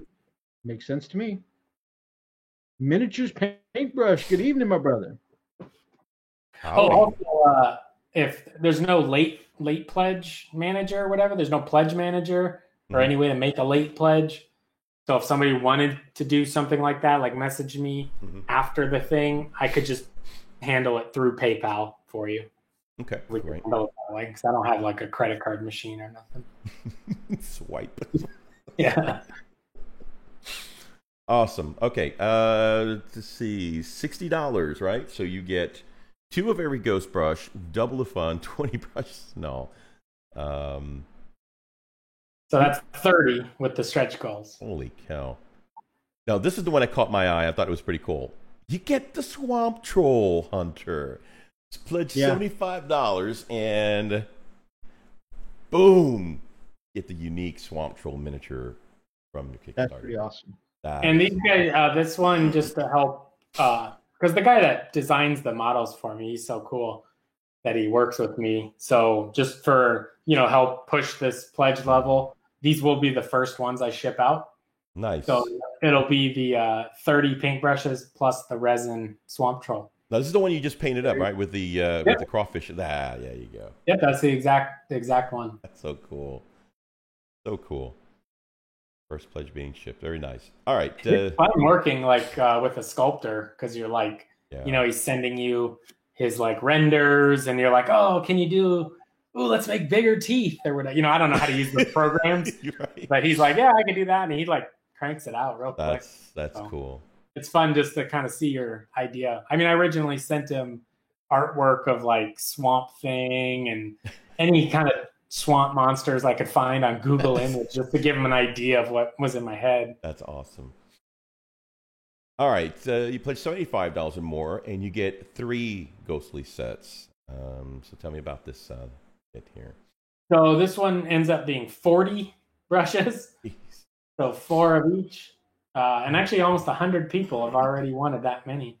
Wow. Which, if you're, I don't know, a family of painters or something, or commission painter, Great maybe you go gifts through that. too. Yeah. Yeah, I mean, this should last you a long, long time. Yeah. I'm still using some of my, they obviously are synthetics and they're not going to hold up forever. But some of my original test ghost brushes from before the first campaign are still in my paint box I take to the store and still use. Because, you don't, most of the time you don't need it to be the, teeniest, tiniest point. Right. True. All right. We're getting into the big dogs now. Pledge 85 or more, the Cyclops Bust pledge. So this one's the least popular. This gets you the Cyclops Bust plus 30 paintbrushes. And the reason this one's least popular is because of the next pledge, I believe. Okay. But so most people don't just want the bust, they want both of the troll and the bust. Oh, that makes sense. And for just a couple of bucks more, really, you can just get both. And so the next step up, you get the troll, the bust, and 30 paintbrushes. Now, these pledges with the bust, though, they go up a little jump in shipping. And it's kind of a bigger jump for international because, shipping always works out to be like, if it's under 8 ounces, it's this price. But once it goes to 8.1, it's like jumps to another tier or whatever. Mm-hmm. So the bust being kind of heavy and resin, he jumps the shipping cost up. Right. But I think it's still a good deal because you're getting 30 paintbrushes and a bust. Sometimes busts are like $50, $60. Man, I definitely like that bust. It's very cool. If you ever make it to Adepticon, the guy's name's George, who owns the company that makes all those horror busts. Like I did the Jason and the Freddy, or not Freddy, Frankenstein. I have a Dracula and stuff that I'm gonna work on eventually, and he's always there selling them, so it's pretty cool. Another friend of the show, Wolfwraith, I think, paints up a bunch of his busts and stuff like that. Pretty good friends with Wolfwraith. Right. Yeah, they're cool. They were my first ones I ever did because the price is lower than Big Child Creatives or some of those other guys that do the high end ones. And they're fun. You'll be amazed that when an eyeball's actually big enough to do some stuff on it. You're not Yeah, just you really made that eyeball look real too. yeah, you're not just Yeah. holding your breath and stabbing at the middle. You actually That's right, get dude. it to highlight the iris and stuff like that. So it's fun on the bigger models. That's funny. Okay, so now I didn't realize, but you're actually pushing the retail as well. So this pledge is $175 and more. Ghost retailers. Yep. So that'll be 110 brushes they'll get. I give them the stretch goals too, and this is open to anybody. This, like, I think last time I had somebody's grandma bought the retail pledge because she said she had a bunch of grandkids that come over and Holy cow. paint and stuff. So yeah, this one's really cool for me long term too, is because any retailers I'm able to Right. refill their rack. They could pay me through PayPal, Right. and I could ship out restocks. Yeah. And here's a really exciting thing. So the local store I hang out at in Phoenix is Imperial Outpost Games, and the owner showed me his sales system on the computer. And ghost brushes were the #1 selling product in January 2020 at the store. Nice. He sold like 125 of them or something. Holy cow. That's awesome. Yeah. Yeah, he has them right at the register, like, the candy bar at the register. And they were the #1 product. I beat out Chessex, which is impossible. Dang, dude. Like, Congrats to you. That shows that you're doing it big. Well, it's Yeah, a it's quality so great. brush. They work, man. Yeah. The only Yeah, I thing think I don't use mine for, I still keep my army painter on hand because I don't want to junk up my ghost brushes with metallics. And I know I'm sure your brushes are capable of. It's just I try and treat new brushes, nicely. I try not to put the I think gummy that's stuff good on. practice in general. Yeah, if you have one you've beat up, then demote it to the dipping it in the contrast pot or the metallic pot. Yeah. But yeah, the more you separate, like, using them for what the exact purpose, I think that keeps their shelf life longer, Right. So let's move on. Pledge of 425 or more. And this is crazy. You've got backers. You got 9 backers for the 175, and you've got 2 backers for the 425 mega Wow, retailer. I used to only have one, so somebody else kicked it, Bubba. Yep, they got it in there. So yeah, the like I said, the local. I mean, part of it's probably because I hang out there, so I know all the employees, so they probably are happy to mention my brushes to customers. Yeah. A combination of why they sell so well. But he's probably sold 500-600 already from the store. Jeez, peace. And yeah, so I figured, well, if you had a store like that has a lot of painters, maybe you want to not worry about your reorder and just get the big. This will give you 310, and both the retail pledges get a rack and the sign. I might make a new sign this year, but I haven't used all my old signs, so I don't know. Maybe make a new sign and include the new one and the old one, and let them decide. Nice. But yeah, that's crazy. I didn't even notice I had a second. Yeah, you got 2. February. Yep. But yeah, so like the local game store that I hang out at, I mean, they would go through these 300 in 2 months, Wow. 2.5 months probably. Jeez. So it's hard for me to keep up, but That's a good problem to have, man. yeah, it's a good problem. Yeah. I've had worse problems in my life. Yeah, yeah. Yeah, I think it's definitely one of the better ones. Yeah.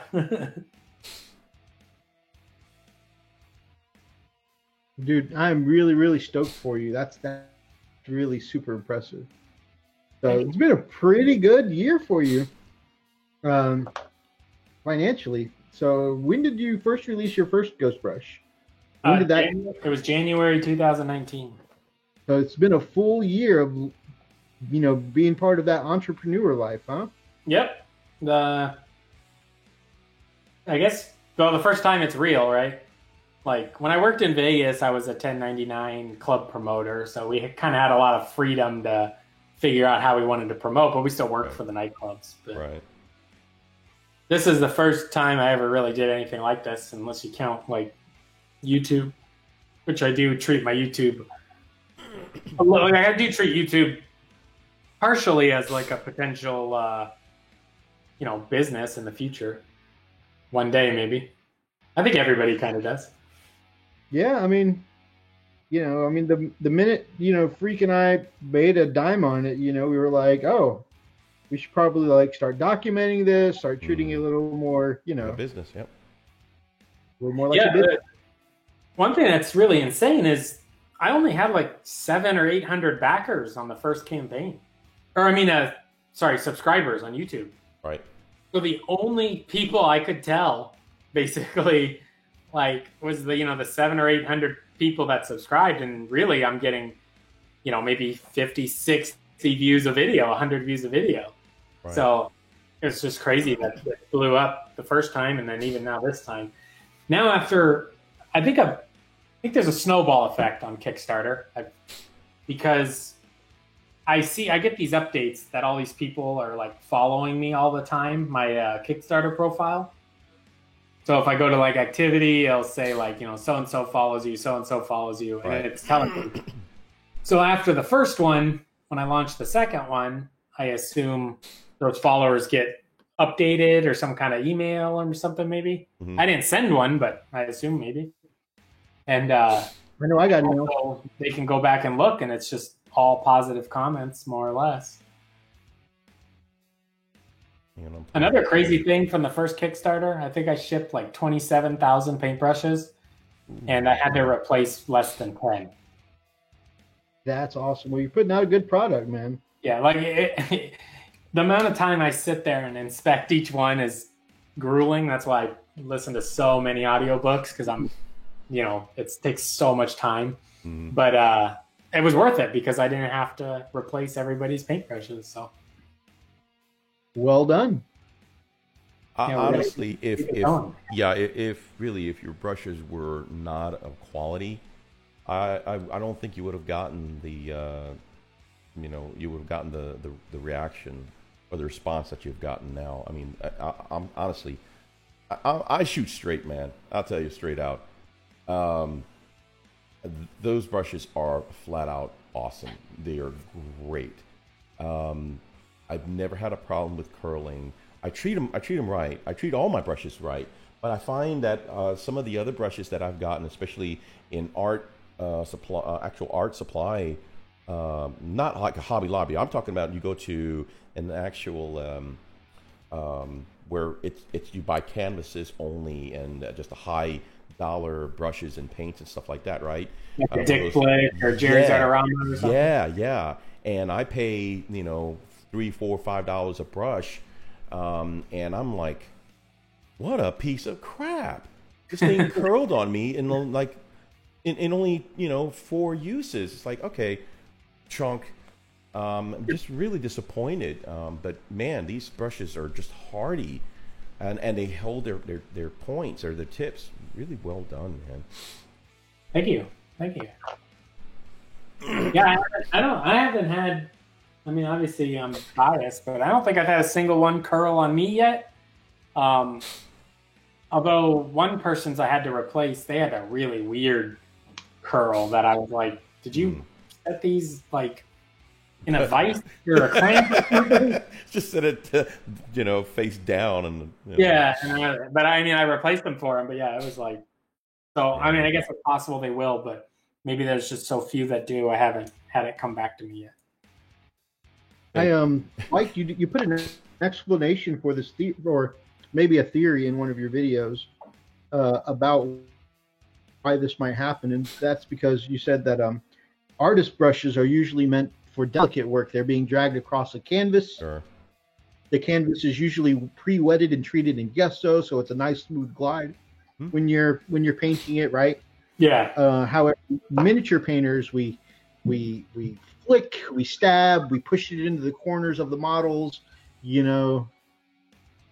do a whole bunch of things that somebody would never dream of doing with a canvas brush. Right.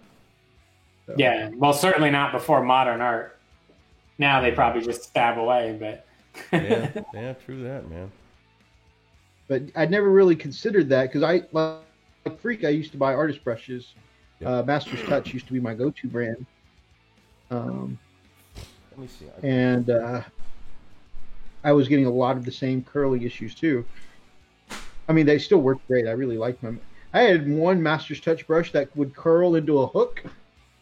but I was just comfortable with my Master's Touch brush, right? So I Right. just changed my painting style to account for the hook and made my brush strokes, account for the hook. And eventually, like, the hook betrayed me one too many times and I just threw the thing away. But It's funny because I've done that before too. Because if your brush has a slight hook, sometimes you can get that little lip on the trim of a Space Marine shoulder pad.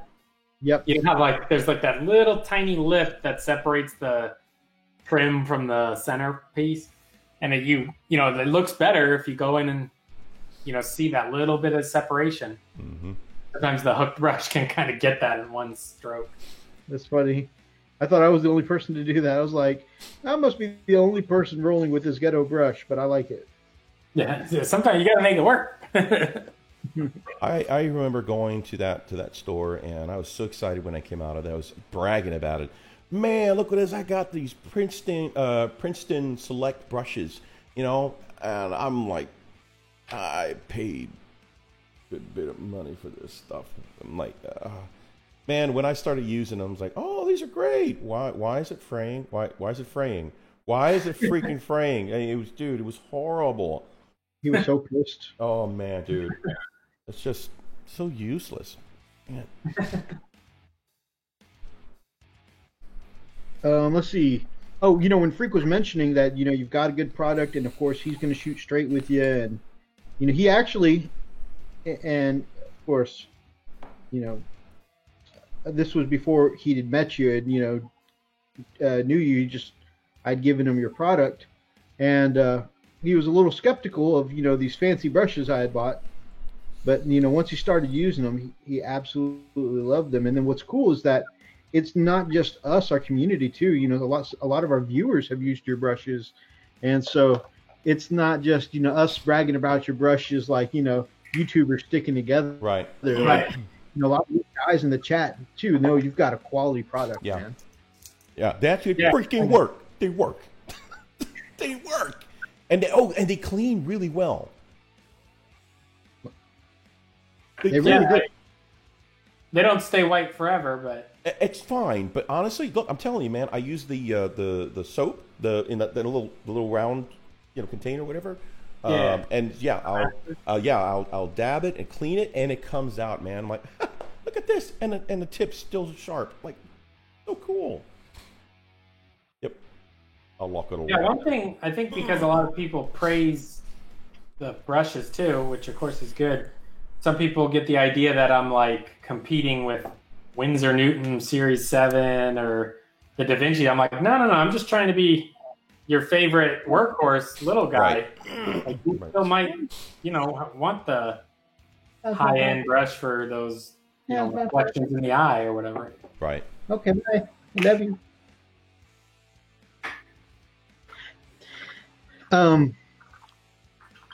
Got a couple of comments here in the chat. Oh, my boy Damon is in the chat.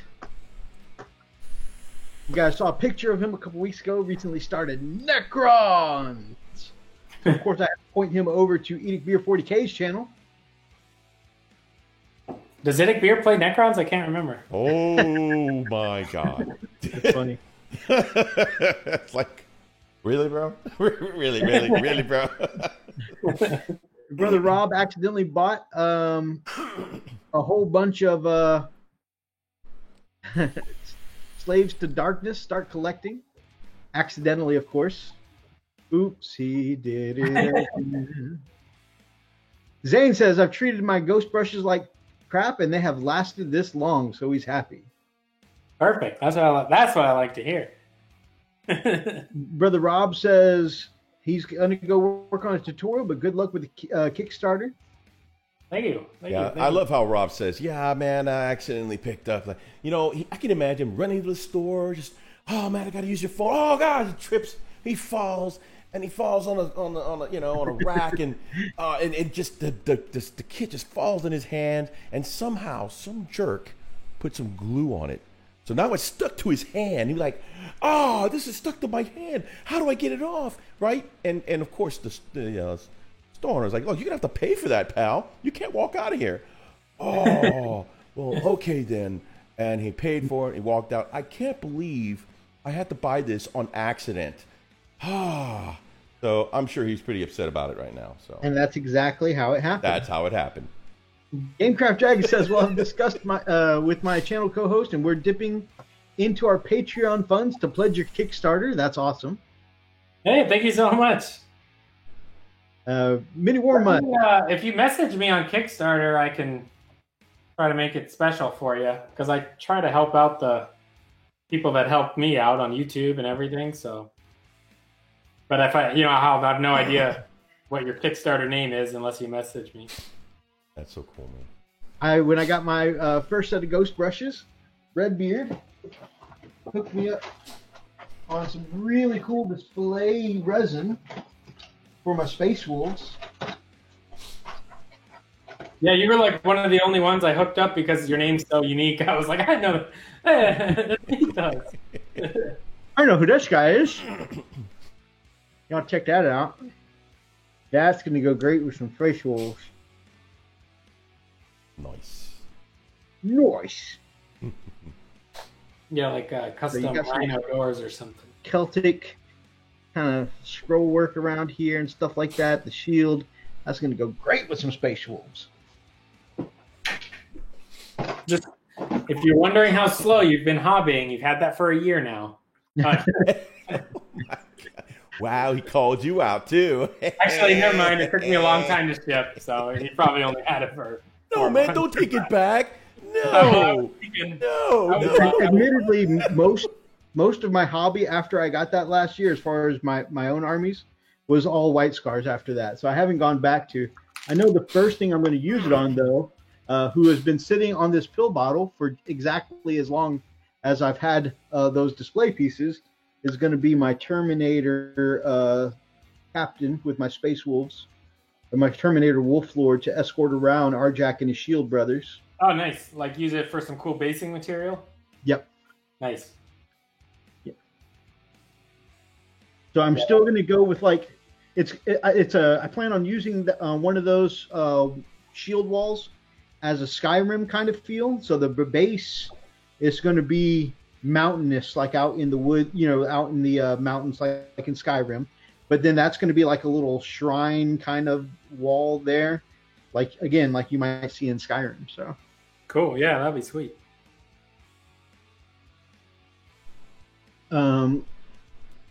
Actually, really. We're talking about how good ghost brushes are. Zane says they do feel good in your mouth.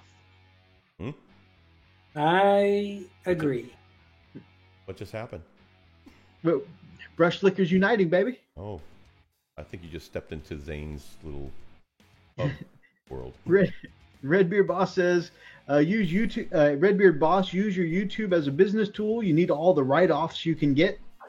Just some friendly advice from one business owner to another. Yeah, I plan on writing off my some of my laptop and stuff. Zane says you should do a limited release made from your beard hair when you shave it. I'm shaving it in April. Are you heard really? it here first? Oh wow! Are you serious? Yeah. We got the exclusive. I'm gonna restart. Right. Pull it out again. Holy cow, guys! You heard it here on the Frost and Fizz. The Redbeard man, in the April, boss there himself. will be a beard Kickstarter. Holy cow! There's gonna be people begging for that beard, and I know out of all the people, Zane will be the first in line. So led by Zane, some of our live chat community has started talking about an infinity beard, like the Infinity Gauntlet, combining 5 of the greatest beards by painters in our community, for the all-powerful painting beard, right? Perfect. Our live chat has listed you as one of the greats. They've mentioned Yes. Elspination's beard. Yes. They've mentioned your beard. Mm-hmm. And I think Sam Lenz was another Yeah, beard yeah. that they had listed. On the it's funny on the comment where he said they feel good in your mouth with the brushes. The because I point my brush with my mouth too. I don't clean the paint off with my mouth, but after I rinse it, I'll repoint it You pointed, yeah. with my mouth. And so, like I was saying earlier, playing with some oil washes on the Eldar guys, the Dire Avengers that I was using. Mhm. The first Q-tip I dipped in mineral spirits to clean a dire Avenger, I immediately put in my mouth. Oh no! Like, oh my god, I'm poisoning. Delicious. It doesn't feel like you're poisoning yourself with acrylic paint, but when you're using hard chemicals, Yep, I'm gonna die. I've just killed myself. I was like, what am I doing? That's a Tamiya paints, and Vallejo Surface Primer are the worst. Nasty. Are the worst brushes I've ever put in my mouth. I got some of the Tamiya clears. Yeah, I like using them those are for the only Tamiyas I've got. Is the clears. Yeah. Sometimes I like to do my Space Wolf eyes in a really bright silver, and then Tamiya clear yellow on top. Yeah, that's how I do mine. For my Iron Hand / Death Watch, whatever, I do the bright silver, and then I use the Tamiya clear blue to give them like blue eyes. And the green one's really good for the little screens on their arms and stuff. Sometimes they have like a little computer screen on their forearm. Yep, I do the Spirit Stone green or Soul Stone. Okay, yeah, I have that one too. I don't think I've ever opened it. Got it right there. Very cool. Maybe I opened it. I don't know. Oni Studios finally finished his Ghoul King. His Ghoul King, not Gold King. Ghoul King, congratulations. Hellworks says he's ordering his ghost brushes on Friday. Some more love from the chat for the ghost brushes. Oni Studio says, I think I'll have to go check out these brushes. Do it. Thank you. Hey, oh, go ahead. Oh, October delivery date means Lady Dragon is getting them for her birthday. Awesome. Yeah. Well, hopefully I can hit October. I was planning on being before October, but now it's doubled in size, so I'm going to really... I don't know what's going to happen. That's fair. To answer Spec's question, Spec's in the chat, by the way. I don't know why. I just always use my mouth to point the brush. You can make a little O shape with your mouth, and you got a perfect brush right after you pull it out. Yeah, I don't lick the paint off. I definitely do the points. Some people will lick the paint off and then try to blend with it, and yeah, I'm not messing around with that. Yeah, that's pretty gross. Yeah, totally. Who actually cleans the paint with their tongue? Weird. Stick your tongue out, Mythos. It's natural. I have a metallic tongue. It was a birth defect. I'm just testing on mine. I'm like, do I even put my tongue on? Maybe it touches a little. I don't even think my tongue really touches the bristles. All right. We got problems. So we've got like 20 minutes left of the show. We should probably try and squeeze in some Art of the Week. Chaplin and some Art of the Week. Yeah. And oh my goodness, Mia is Supergirl. Anyways. All right. Just wanted to comment on the really cool comment that Running Bear put on here. He says, "Does my heart good to see how much love goes around with people in this channel." It's,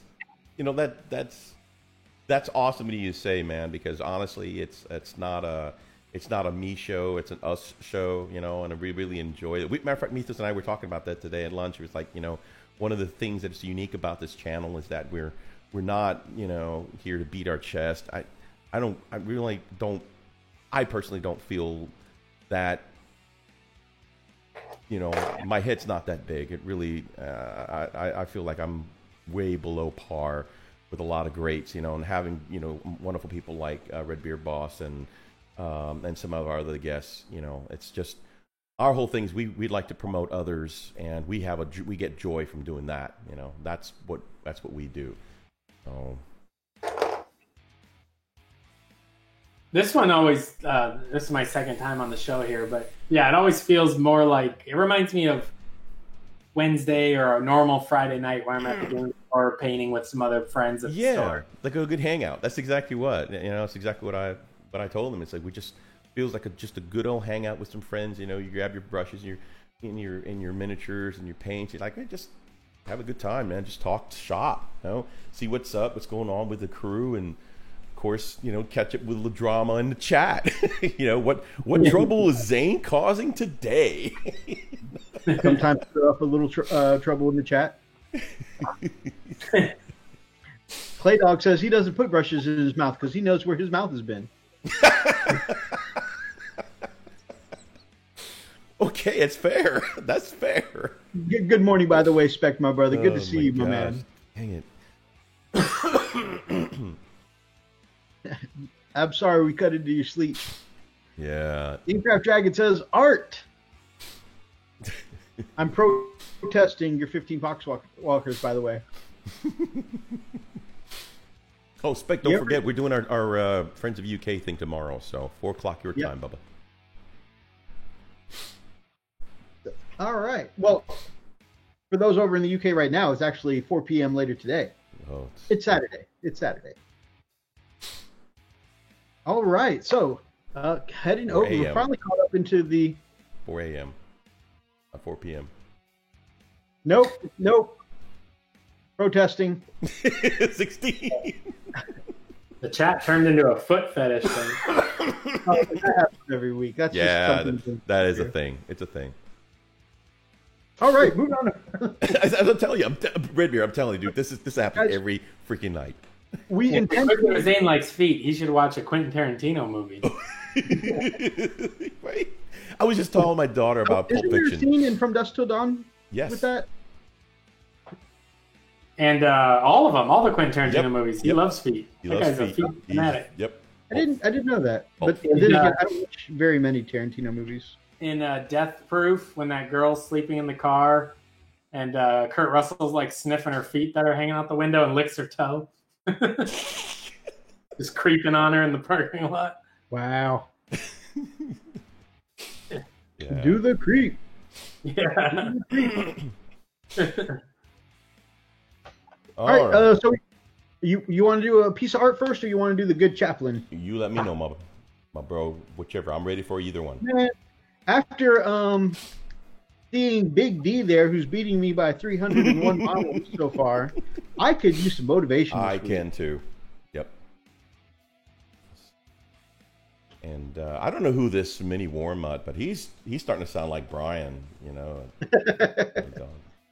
So. By the way, guys, we're going to go ahead and let you know that we are not going to get to everything that you guys have sent us for Art of the Week yet. This week, we intentionally wanted to devote more time to this amazing Kickstarter coming up. But also, because we are saving some of our Art of the Week anyways for tomorrow's double stream. Another thing, we're doing a double stream this week, also in part because we will not be here next week, with next week falling on Valentine's Day. Yep. Both of us would like to survive the night. Mm-hmm. Okay, so... and below our spouses. Indeed. And below our spouses. All right, Chaplain Emo.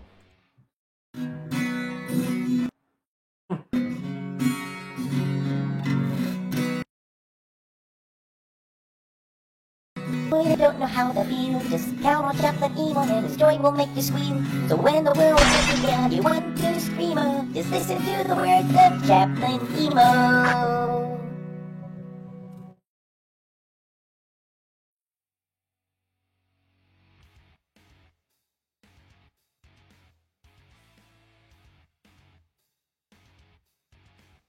All right. I mean, I love the jingle.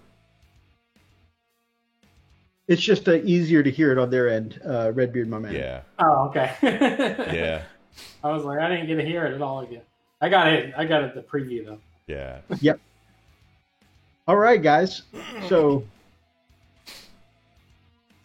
oh yeah, for the Selma Hayek scene, that's what it was. Anyway, so Chaplain. Sorry, I got distracted. Chaplain. Man, you can tell I haven't taken my yeah, I'm not taking your focus attention.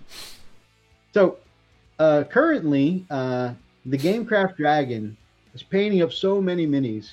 He's beating me by 491 minis, and I just feel unmotivated to go on. So, what kind of light from the Emperor can you share with me to restore my faith? Right, I agree with that, and especially how do we stay focused. You know? Say 400 miniatures this year. Man, being a space marine means being in control at all times, being aware of your surroundings. And what the hell was that? Was that me? That wasn't me, was it? That wasn't me, right?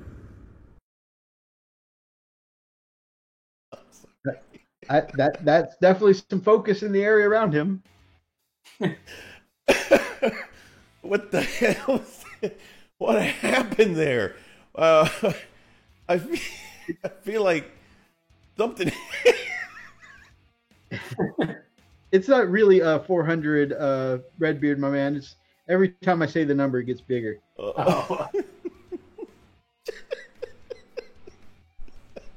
That's Something happened. Oh, Running Bear said he was just warming up the crowd.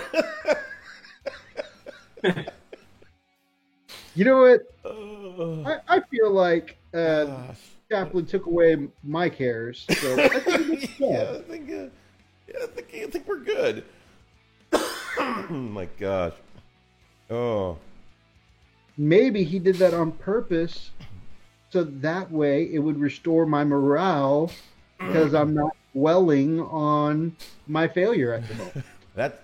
That's a way to look at it. That's good. Yeah, I'm sure Yeah. that's what happened. Yeah. Hey, Grumpy guy. Grumpy's in the house. Grumpy. Good morning, sir. Oh my God. Yeah. Just Good, this morning. good thinking, Meathus.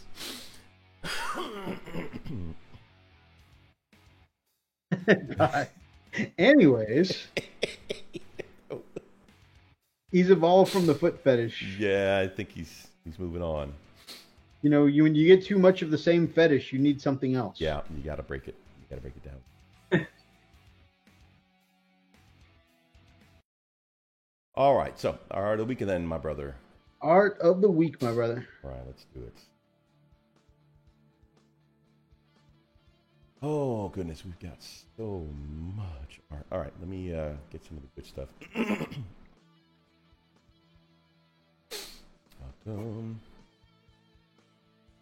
Ooh, got some good stuff. Holy cow. If you see one from Zane there, I'd like to go with that one first because he wants Okay. some feedback from the community. Okay, And hold on. since we have some community right here, Okay, great. Let me find it. Man, a lot of clay dog. Holy crap. yeah, we got a lot of Clay Dog tonight. The show, He's just been busy, dude. Dude, just like the a show, monster. show. For shizzle. Bear with me, I'm still looking. Which is more than one for show. Oh yeah, definitely more than one. Oh, there's Sean's awesome stuff. Adam's Family, God, good stuff.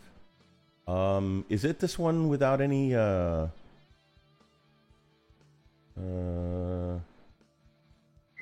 It must be this. There's one with a Golden Chaos guy, and Zane's on there. One. Okay. So it's just one. It's just one miniature. Okay, Yeah, I it's think I just- see it. Okay, but with several. Is it okay? I'm just trying It's to. several Oh, I pictures, see yeah. it. Okay, yep, I got it. Okay, here we go. All right. Just switched over. Come through now. Now. There. All right. The little gold loving. A lot of gold chaos. Interesting. Let's see what you got here, Brother Zane. All right. Several black models in the background, ready to get torn to shreds. So he wants to know, and actually we have a pretty pro artist as a guest tonight. He wants to know what steps he can do to take this to the next level. He's still a somewhat new painter. He wants to know how to improve from here. Well, my thought, if you squint down, like if you squint your eyes, look, well, first of all, the picture's dark, so it's hard to see, but if you squint at it, the values of both the gold and the silver are very close. So you need like a brighter bright. Some colors need to be lighter to separate your highlight from shadow areas. Because you're basically, if you turn this to a black and white photo, I would think they would look very similar as far as their value and how gray the gold color is.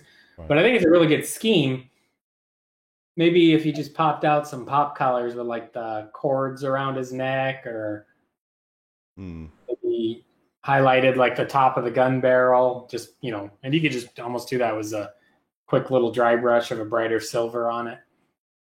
I think those would be some good ways to start. Also, you should definitely paint the rocks on your base. Unpainted basing material next to painted things looks super unpainted. Like it always. So if you put rocks on the base, I would always paint it. Even if you're just going to paint it the exact same color that it will look more correct, because I feel like I can see those as not painted. And I don't know if other people feel that way, but it seems like it works if like maybe you put a tuft or something, but when using like rocks and stuff, I think you should paint it. But no, I definitely agree, because like when you at least paint it, like the acrylic finish or texture looks the same as on the model, blends together a little better. Yeah. I agree. I mean, I have some basing material like Luke's APS ready basing material that I don't paint because it's like pre-mixed with some flock and stuff like that. And if that's the look you're going for, then that's fine. But in general, I like the idea of painted basing material. Yeah, I think you can get away with it more with plants. Yeah. Like grass and flowers and stuff. Although I've seen people do like dry brush their tufts, but I don't really do that. I've never tried it because I always paint. I usually put all that basing stuff on before I even prime it. But I'd be curious if you just hit it with like a Nuln Oil and then sprayed the whole thing with a varnish to unify the finish. I wonder if that would work, but I don't think it would. I think I would just quickly dump some of that black paint in there and then dry brush it back up to gray. I never really thought about that. If you kind of thought about this image in black and white, how much will it blend together? That's actually a really good way to kind of imagine it.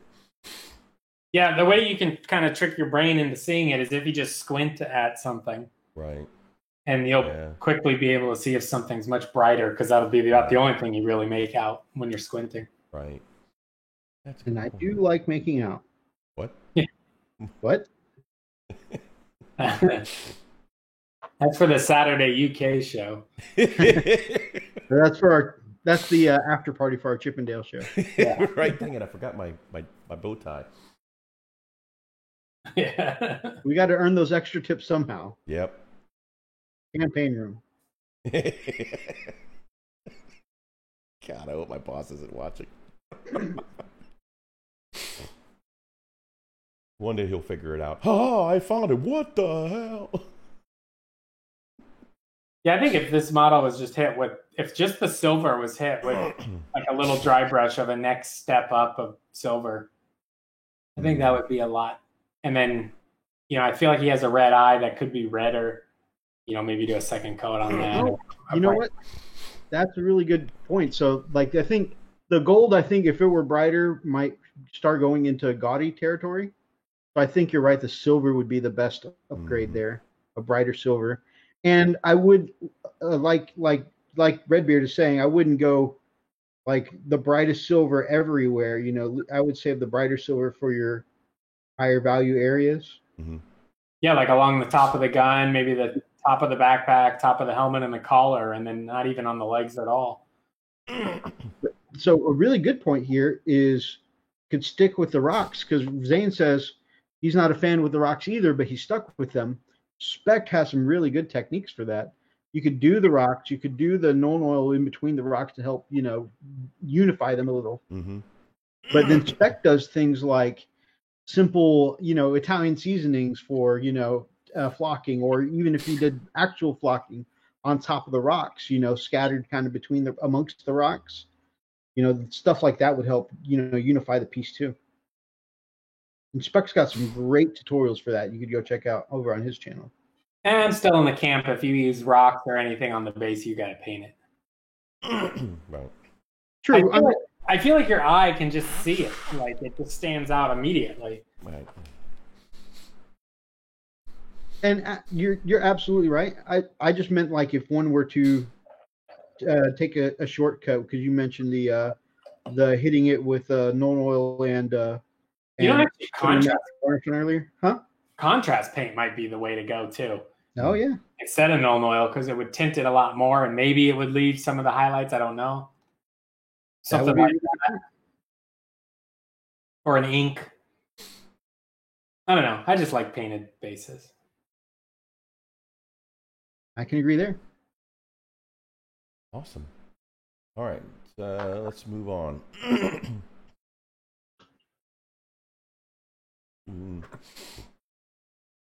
All right, so whose tank is this, Mythos? Your boss is watching Fluff and Fist. That must be the name of our hub channel. This amazing guy. So this is, of course, our brother Clay. Oh, Clay Dog. Dang, dude. Okay. And so this looks, if I remember reading the post correctly, is a desert-themed commission he's got for some Primaris. Wow. Oh. This thing's pretty sweet looking. Yeah, look at that. He's got the what do you call it? Starburst effect that I love. Yeah. Look at this. Mm-hmm. That is class. I love the light effect. See, I don't think he's shooting light at 40 psi. See, I never tried that. No, he's definitely not. He's probably shooting 20 at best, 25 highest. Jeez, that's This one reminds me a lot of like a scale model, the way it's handled right now. Yeah. I feel like even though it probably wants to be left clean, I feel like it really has, you could even do some subtle little weathering effects on it. You know, maybe some minor little chipping in a couple spots, maybe some little like dust buildup in some crevices. And if it's flying through the desert, there's potentially a lot of sand around. And dirt, yeah. It's very clean, yeah. But it's like maybe keep weathering just towards the bottom, the way it kind of gets a little darker fade towards the bottom. That could be pretty sweet. Mm-hmm. Oh, man. Also, I think those heavy stubbers on the back could probably be boosted up to maybe even like a blue on the heating effect on the barrel there. Mm-hmm. Oh, or those caps on the, maybe they're caps on the end of the gun. Thought they were like a barrel heating effect. Hold on, on let me go to the back again. On that side photo, it looks like they're maybe a separate, maybe they're like brass or something. So Clay says that there is some chipping on it, but the customer wanted it super clean. Nice. That makes sense. That's the commission. Yep. That'll do it. Yeah, this would be one where if I achieved something like this, I would have a hard time weathering it and stuff because it looks so striking already. It's hard to be like, okay, now let me trash it. Yeah, let's see what raindrops look like. You know? Bust out the splash mud and shoot it at the airbrush with the splatter effect. Right. Yeah, it looks great, man. Jeez. Yeah, that just looks good. Okay. What do we want to go next with next? A few. Let me see here. Let me take a look.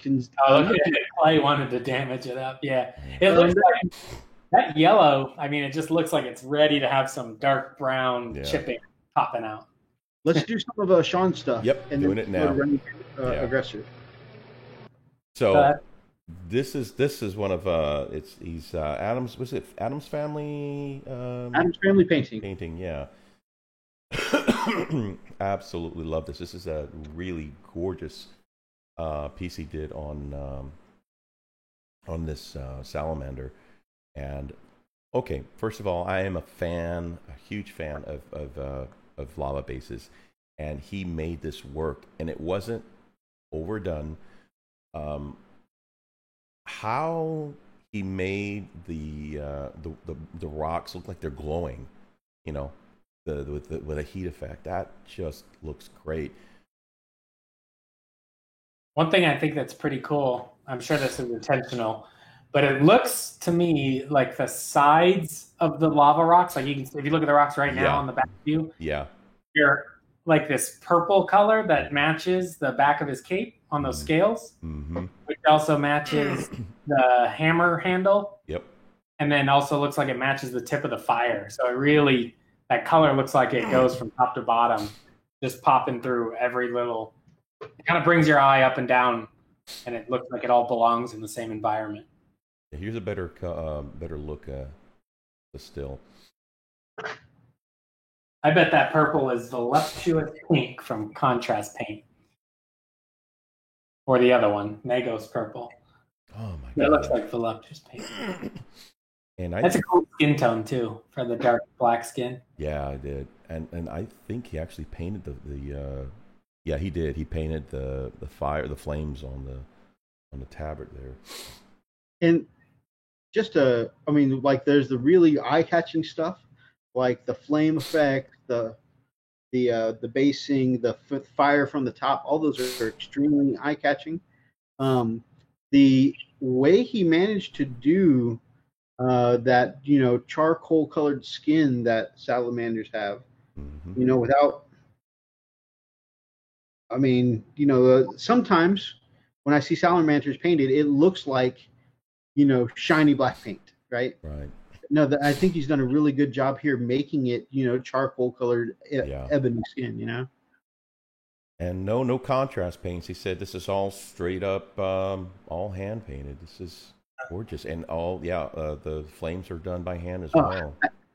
I left out the MIDI. It's Adam's Family mini painting. Mini painting. Yeah, he did it again too with the yellow on the base and the top. He tied it together. Yep. Yeah, it's like 3 spots.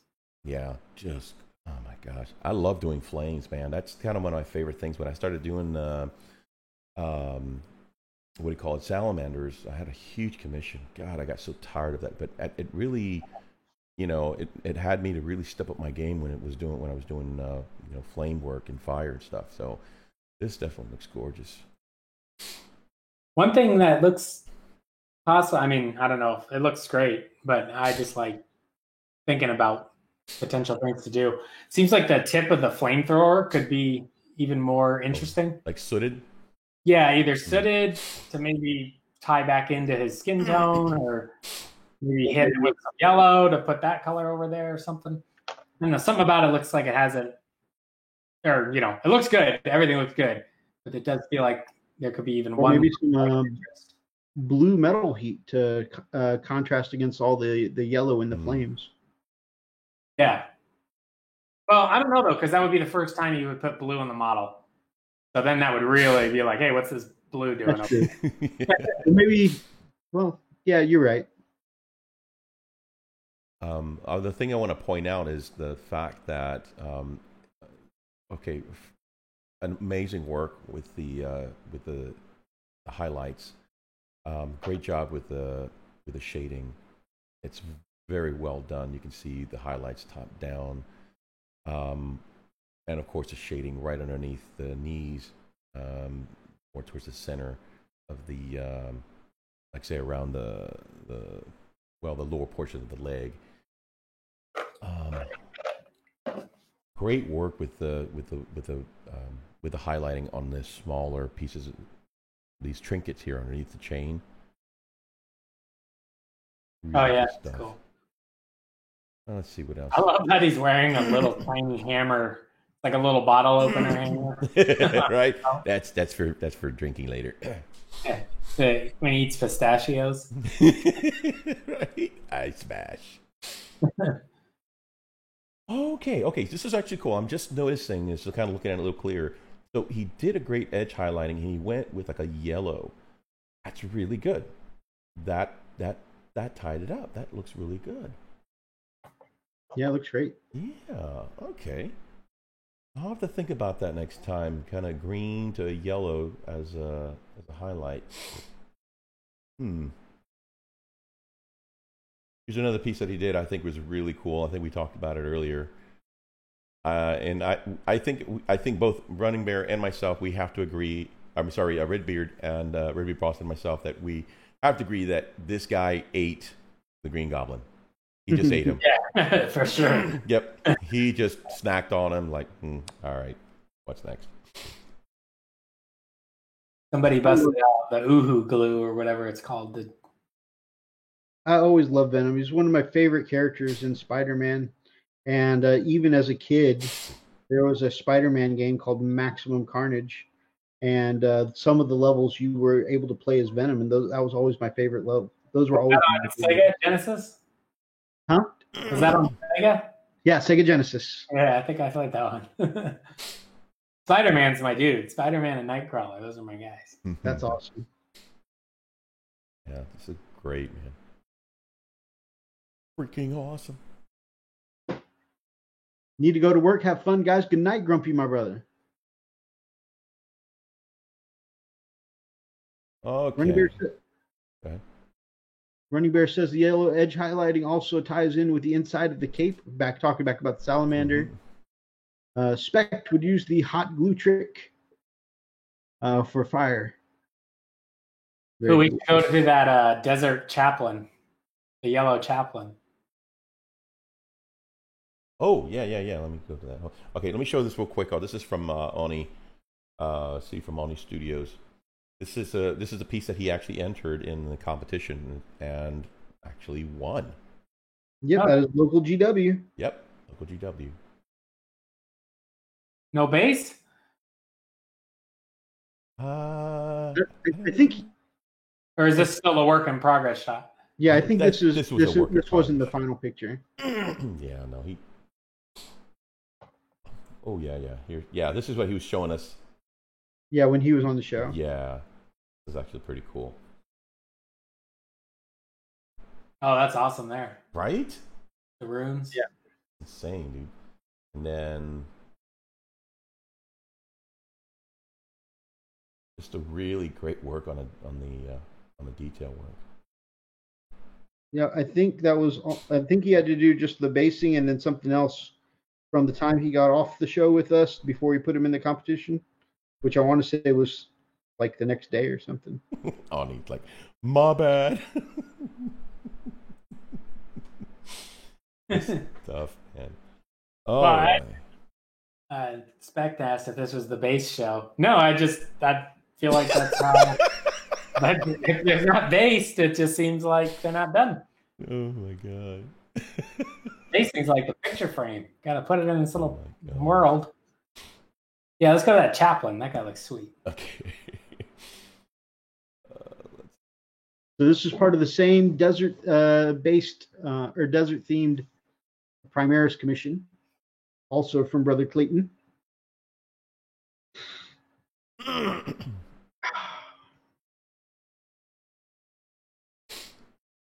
Very cool priest.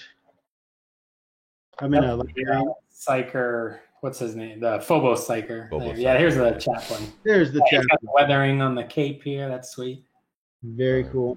Guys, I'm all over the place. I don't know why it scatters all the photos. Right here. There it is. Only you rock.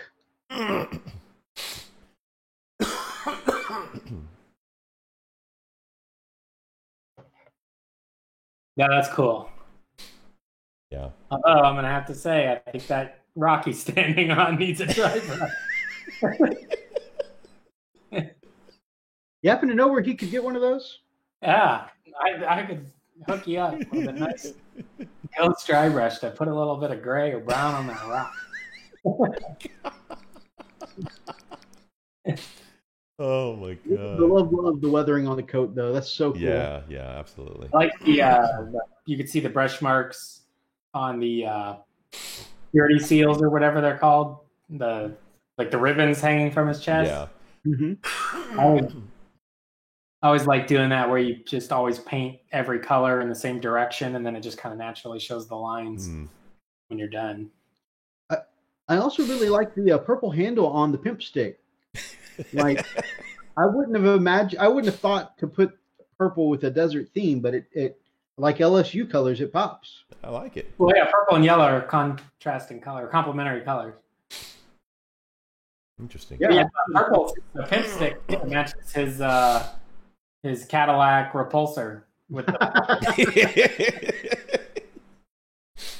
Cadillac Eldorado Repulsor with the purple lights glowing.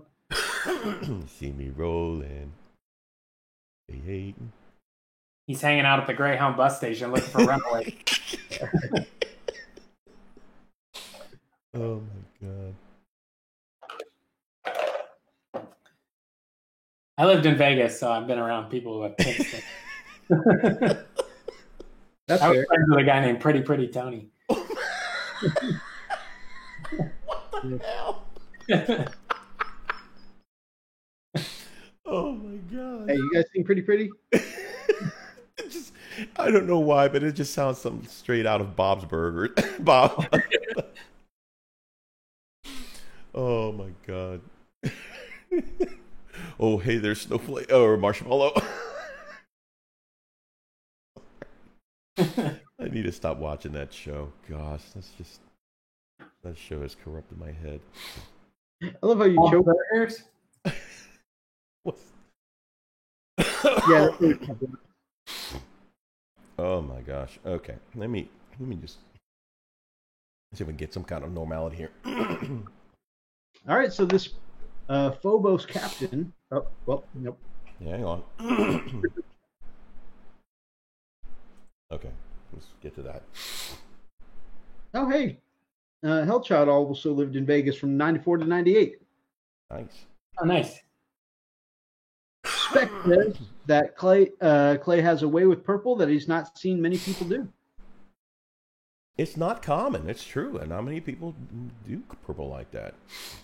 Looks like it's purple with maybe a lavender or gray highlight. Mm. Pretty cool. Our brother Atlas. Adam Family Mini Painting asks, "Hey Redbeard, do you have an Instagram?" Yeah, I typed it in for him. It's @sleepwalkair_Brett. I'm in Phoenix, Arizona. Mini Warmut. Oh yeah, Mini Warma is also in Arizona. Oh, really? I think the same neck of the woods. Probably so. You're allowed to post games. I'll be there tomorrow playing Gaslands. If you want to come hang out. Gilbert. Oh, wow. Yeah. So he probably plays at Games U or Athoria Games, maybe. Small world, baby. Very cool. Very cool. All right, I really want to showcase this. He's the baby carrier. Ciao. Yeah, I couldn't remember your Instagram right off the bat because it's so different from both your Facebook and your YouTube name. No joke, I had to just look it up on my phone. I know this. I remember. What the hell is my name? Because there's no underscore in my Kickstarter name, but I Right. made it at the same time. And then your eBay name is different. My eBay name is back from me and my buddy used to play Age of Empires. And he was DJ Ice Mocha and I was DJ Ice Latte. Oh my That's gosh. awesome. I remember playing Age of Empires. I actually have it on Steam now. I had the originals, yeah, because you remember Age of Empires was created by Microsoft. Yeah. And so I was like, oh man, it's just a fun game, such a relaxed, chill game. Yeah, I found it on Steam, man. Like, oh yeah, it's a great game.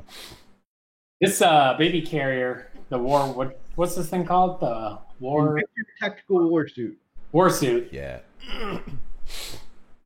The vehicles with this scheme is really, really good. It looks cool. Kind of like a gunmetal. Yes. I guess all the heavy stubbers have a almost like a brass casing because this matches the repulsor. Mm-hmm. I always like doing the heat effects on those style too. weapons. Me too. Although again, I don't think he had a choice because he had to do it clean work. So, but this is really good. I don't know how nitpicky we're getting here, but I don't even consider it nitpicky because I like talking about this and I like when people talk about it for my stuff. Mm-hmm. But I'd be curious. I would feel like the missiles. I know it matches with the color scheme, Mm-hmm. but when the missiles are the same color as the lights, then I feel like that's telling me they're the same thing. That's a good point. So it's like, it's telling me that the missiles are made out of the light, or maybe I'm overthinking it. But sometimes I always think on miniatures, when something's the same color as another thing, you're telling me it's the same material or the same, whatever. Mm-hmm. Freak always gives me crap because I gloss finish my missiles.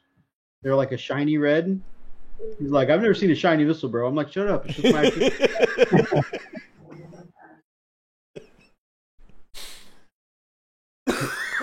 really wants to know if you've seen any missiles. I have not seen any missiles.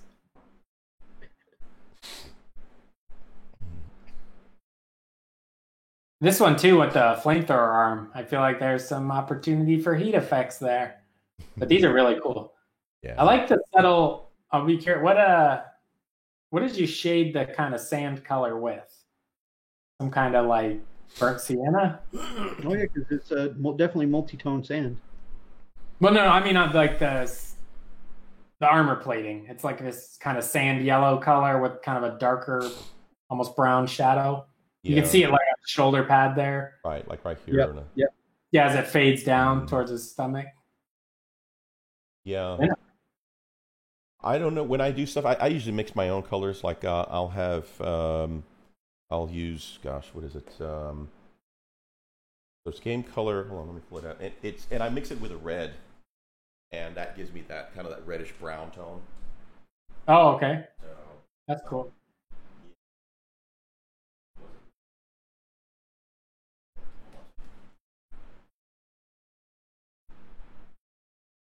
yeah. So I use the smoky ink from Game Color, and then I'll put a couple drops of red in it. So this is like really, really dark brown. I know you can see it; they can't, but it's this stuff right here, and it's a nice dark brown, like a dark reddish brown. And so I add a couple drops of red. That's all I need, and I'll just kind of give it a good shade, and that gives me that. That's how I did my Centurions. Very cool. That's how you shade the yellow? Mm-hmm. Well, yeah, that's how I shaded the yellow. Yep. Nice. Yeah, and it just took on really, really nicely. Charred brown's the color. Nice. Yeah, it really makes these dreadnoughts look really striking too, is as the yellow darkens towards its shadow color, it starts to match the base color. So it looks like it's in the environment, because it seems as if the reflected light from the base is bouncing up into the shadows of the armor plating. Mm-hmm. Which is pretty sweet. Yeah, no, I like this.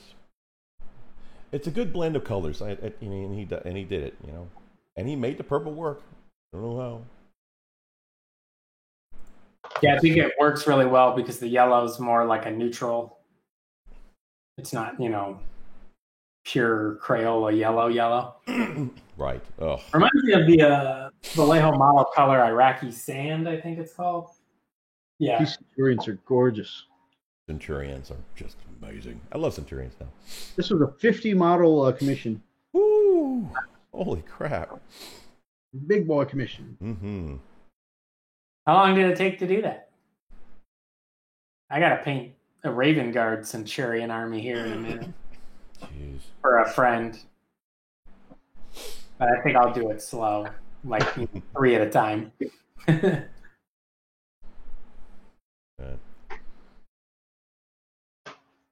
Love those Centurions.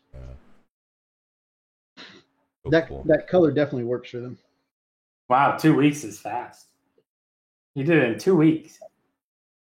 That's crazy. See what else go up. You said that wasn't even straight. That was off and on. And then James said, F you. Ooh, do that bronze model. Oh, never mind. Go ahead and go to the scale model stuff. Okay. Just going to go cover this real quick. So this is scale model. I love cars. And this is so cool looking. Just so cool. This kind of tugs a little bit on my childhood stuff. I mean, this is just really awesome. He told me this was a lot of his early works, actually. Who's? This is Brian's. Oh, cool. Mm-hmm.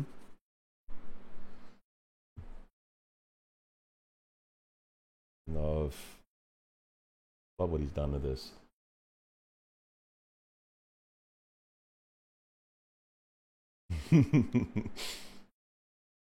Sweet. Yeah, this is by far my favorite, though.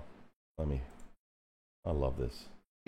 Golly, this just freaking Camaro, bro. It's freaking Z28. Gosh. Oh, beautiful car. You just need to find that car and pop it eyes and gas lands it up. Right. Wow. You're already gas landing it up, huh? Yeah. I gotta get motivated. Right. To get this car done for tomorrow. Yeah, so you got to put a couple of turrets up there. By the bug. Yeah. Gun turrets. Gasland for life. Let's see what else have we got here. Where is this? This is by. Oh no, Mythos. You said who? Let's go down. Which one, Bubba? The Minotaur? Or Minotaur. Just because I love some Minotaurs. You guys know I had a huge. Okay, it wasn't that huge, but it was huge. Minotaurs commission a couple years back, and it was one of my most fun projects. Because I'd always wanted to paint Minotaurs, and actually getting it as a commission was like the Christmas present. This guy converted from Torqueridon, I think.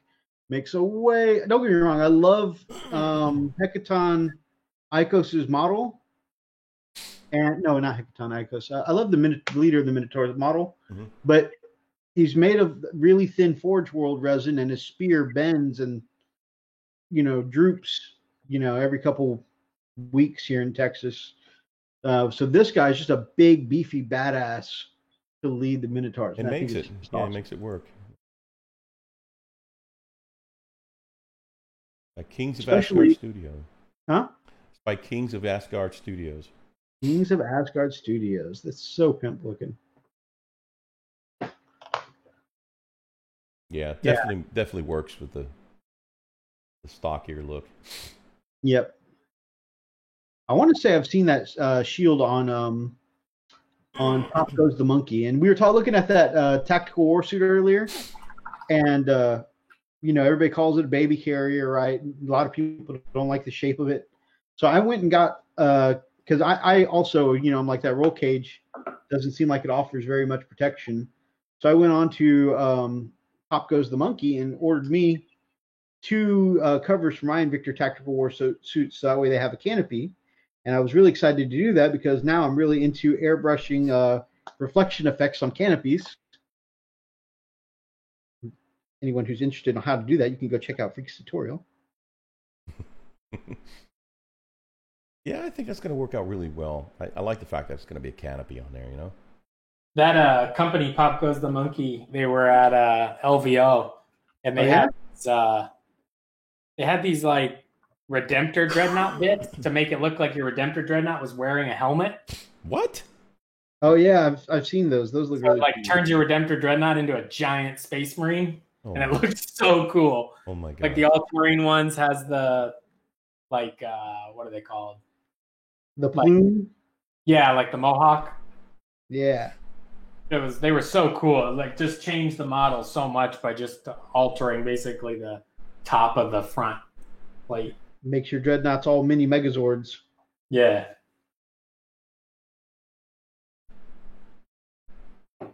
I know who this one's with. GCD. Yep. This is that Gamecraft Dragon.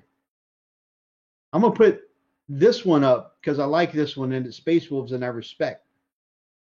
But where you're like 604 Poxwalkers ahead of me protesting those.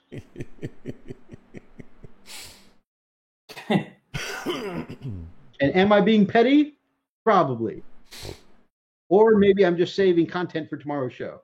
One of the two. Or maybe I was about to say, or maybe I could be petty while saving content for tomorrow's show. Yeah. This is what I was telling you, Redbeard. See how I that reddish, that starburst look. Yeah. Yeah, so that's that's what I used. That mixed with that smoky ink with the red, just kind of blew a little bit of that, just kind of darken it up a bit, and then Always crazy when, or not crazy, but it's always cool when people really get a good shade on the yellow. It changes the whole model. It doesn't. Because I hate canary. I hate that canary look. I can't stand it. I'd like a yellow with plenty of contrast, you know, with a lot of movement. And that's what that does. It just gives it a lot of, you know, gives it a lot of movement. So, yeah. I love my Centurions, man. I love them a lot. Let's see. Mythos, anything else in particular that you want to... Who's these guys? Who this is? These are from Running Bear. Oh, cool. He's going to shoot at me. The missiles are aiming right at my face.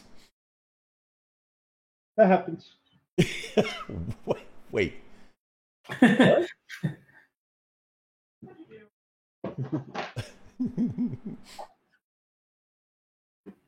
He just said missiles are aimed right at his face. Just said that happens. What? Looking good, man. Looking really good. At least the missiles aren't glossy, man. We got some shade in the chat.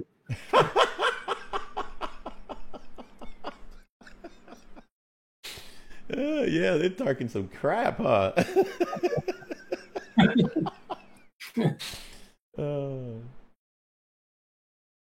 Looking good, looking good. Lighting can be hard to really deal with, man, especially on darker models.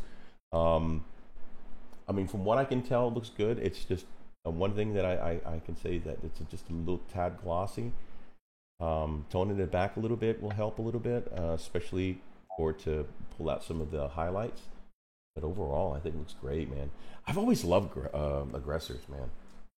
Aggressors and Centurions are one of my favorites, man. So cool. I gotta keep working on my. I got another batch of Centurions and a batch of aggressors that I want. You don't need them. Whatever. You're working on more dreadnoughts and crap. Let's see what else. What do we want? Yeah, Imperial Fist don't need any extra Centurion. Is it right? Don't They're so crazy right now. Don't encourage him. He's going to feel it. He's gonna feel it. Dang it! Blowing my Redemptor Dreadnought to bits.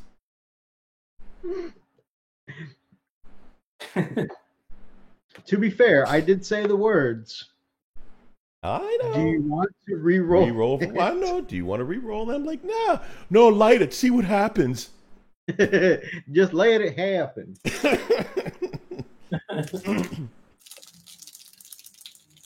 This is just fantastical. Yeah. I This person paints great Space Wolves. Chico PSG 1. Good grief. Very super clean work. There's that that shading with the yellow. Yep. It works. I'm telling you, it freaking works. You know, I saw an interesting thing. When Elstonation paints those shoulder pads, instead of building up from like a reddish brown like you do, he builds that up from Troll Slayer orange. Really? I thought it was interesting. Yeah, that is interesting. That is very interesting. Now, this face almost looks. It's got like a shadow. It's hard to... Yeah. Oh, that's like Stormcast Eternal girl. Yep. Wow. That is. Oh my. Stealing your idea. Really cool conversion. Man, you are dead, right? Mythos thought he was going to be the only one with his Stormcast Space Marine. I sure did not. In fact, I did say as a caveat at the beginning that I stole the idea from Warzone Warlock. Oh, yeah. yeah. I forgot about that. You thought you had him, Redbeard. I was rooting for you, bro. Oh my gosh, that's just so epic. That's just that up. All right, who we got here? This is Wolf Wraith, of course. Freaking Wolf Wraith. The guy, he's a beast. Jeez and peace. Hey man, y'all leave my missiles alone. My missiles look good, all right? Still giving you crap.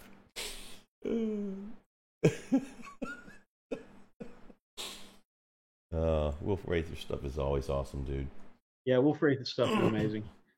His samurai themed Bone Reapers, very cool. Very cool. All right, who's this cat here? Rogue Shader. Oh my god, that axe. Holy crap. Also, I want to take a moment to appreciate the name. The play on Rogue Trader as Rogue Shader. Rogue Shader, yeah. I like the good fun. But the axe, though. That axe, that's some really well done non-metallic. Yeah. Great work. Yeah, that's awesome. Wow. And even the holder, right? That's just gorgeous, man. Yeah, this is a whole different level here. This is... That's well done. Freaking say.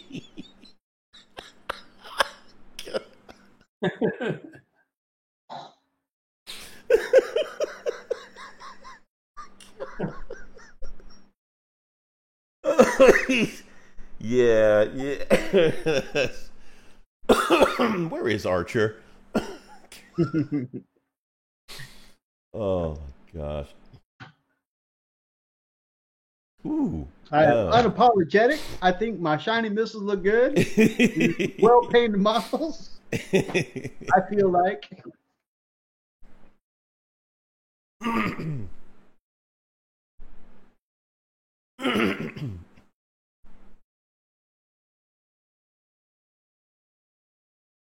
This is by Quarter Paint.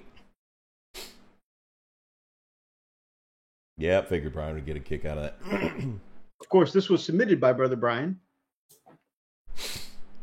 That is a little cool, though. Oh, a little close up. Gosh, this is just amazing. The detail. Even the salamander helmet, that the attention to detail was not spared. Oh yeah, that was awesome.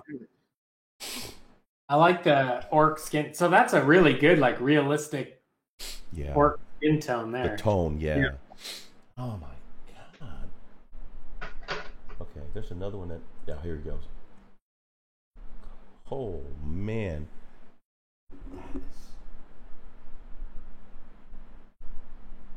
He did highlighting on the teeth. There's a.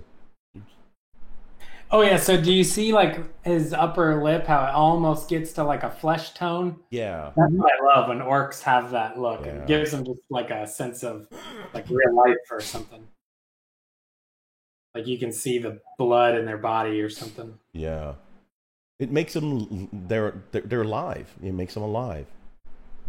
God. Quarter Paint. Holy cow. Quarter Paint did some serious work. He ain't playing around. This cat's for real. I absolutely love the basing. That is just, that basing, the whole thing tells a story. What? Basing? I love basing. I didn't know this was the basing. It's gorgeous. It's so cool because it tells a story, man. It's like the whole Captain Morgan pose. Yeah, you know? Captain Morgan pose. Yeah, it's like, okay, this is my hill. You remind me of like a Gorka Morka almost, like that post-apocalyptic Mm. warrior, like that kind of orc. Mad Maxy look, yeah. Yeah, like he's yelling that get the trucks. we're going back to. Look at that. That's just really good. Good stuff, man. Good stuff. Yeah. Almost seems like you want to go back to Gaslands on that one, huh? I just finished my car. Did you? Did you? Let's take a look at it. I don't know if we'll be able to see it on the. Go it up there and we'll see. What car? What car did you do? There's the little Chevelle. Oh, But really? God. I don't know if you saw at the beginning. It was just gray. I Nice. only had it primed. I finished it while we were here. That's cool, man. And you know how I did it? Contrast paint. Contrast paint, and then stippling colors over it Nice. with the dry brushes. So I'm ready for Saturday morning Gaslands. Learn how to play. Oh yeah. Nice. I Oh. forgot to read the rule book, but I'll do that tomorrow at the store. I heard it really wasn't hard to play. I'm. Looks like it'd be pretty fun. Yeah, the book. I mean, the book is like normal price, like $30. It's a hardback, like a nice hardback book, Dang. and it's only $30. And it has, I guess all the rules and different ways to play. Instead of like GW where they get you with the $40 or $50 book. Hmm. This company was a little nicer. $40 or $50 book, and then you need one specific to your faction. Right. And then that's going to get updated every 3 months. Right. Yeah. Well, this one might get updates too. I don't know anything about it yet, but for now it's like $30 I can play, and literally I'm using a Hot Wheel, which is 94 cents at Walmart. Yeah. Modeling for Advantage. Hey, welcome. Modeling for Advantage. I think they're close to their 500 subs, aren't they? Oh, you can get the book for $20 on Amazon. I already bought it from the game store, but there is an upgrade pack I'd like to get. I wonder if that's at Amazon. That has like little weapons, because I was just using my hits. I want to showcase this one, last one. This one's from, I think it's... Yeah, they're 477. You are correctamundo, my brother. That's very cool. Yeah. By Idle Painting. Oh, so he did, maybe this is Pop Goes the Monkey too, where they... Yep. Conversion. So these are conversion parts for the actual Dread Knight, which is another baby carrier. Yeah, this reminds me of the Redemptor, where you kind of put the giant helmet on it, and all of a sudden it takes it to like a whole nother level. That's cool.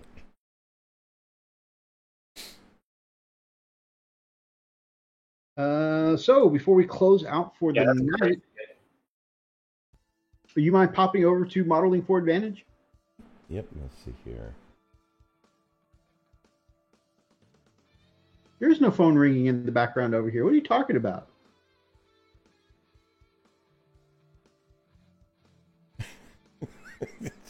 I don't hear a phone.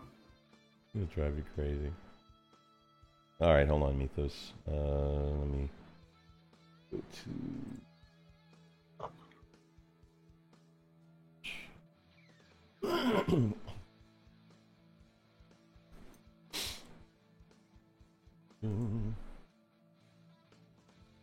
Come on. I mean, I see a lot of missile polishing, but I have no idea what the phone ringing is about. It's getting weird. By the way, you know the chat has gone off the rails when even Brian leaves their PG-13 status. I know. Oh my god. All right, guys, here it is. Modeling for Advantage.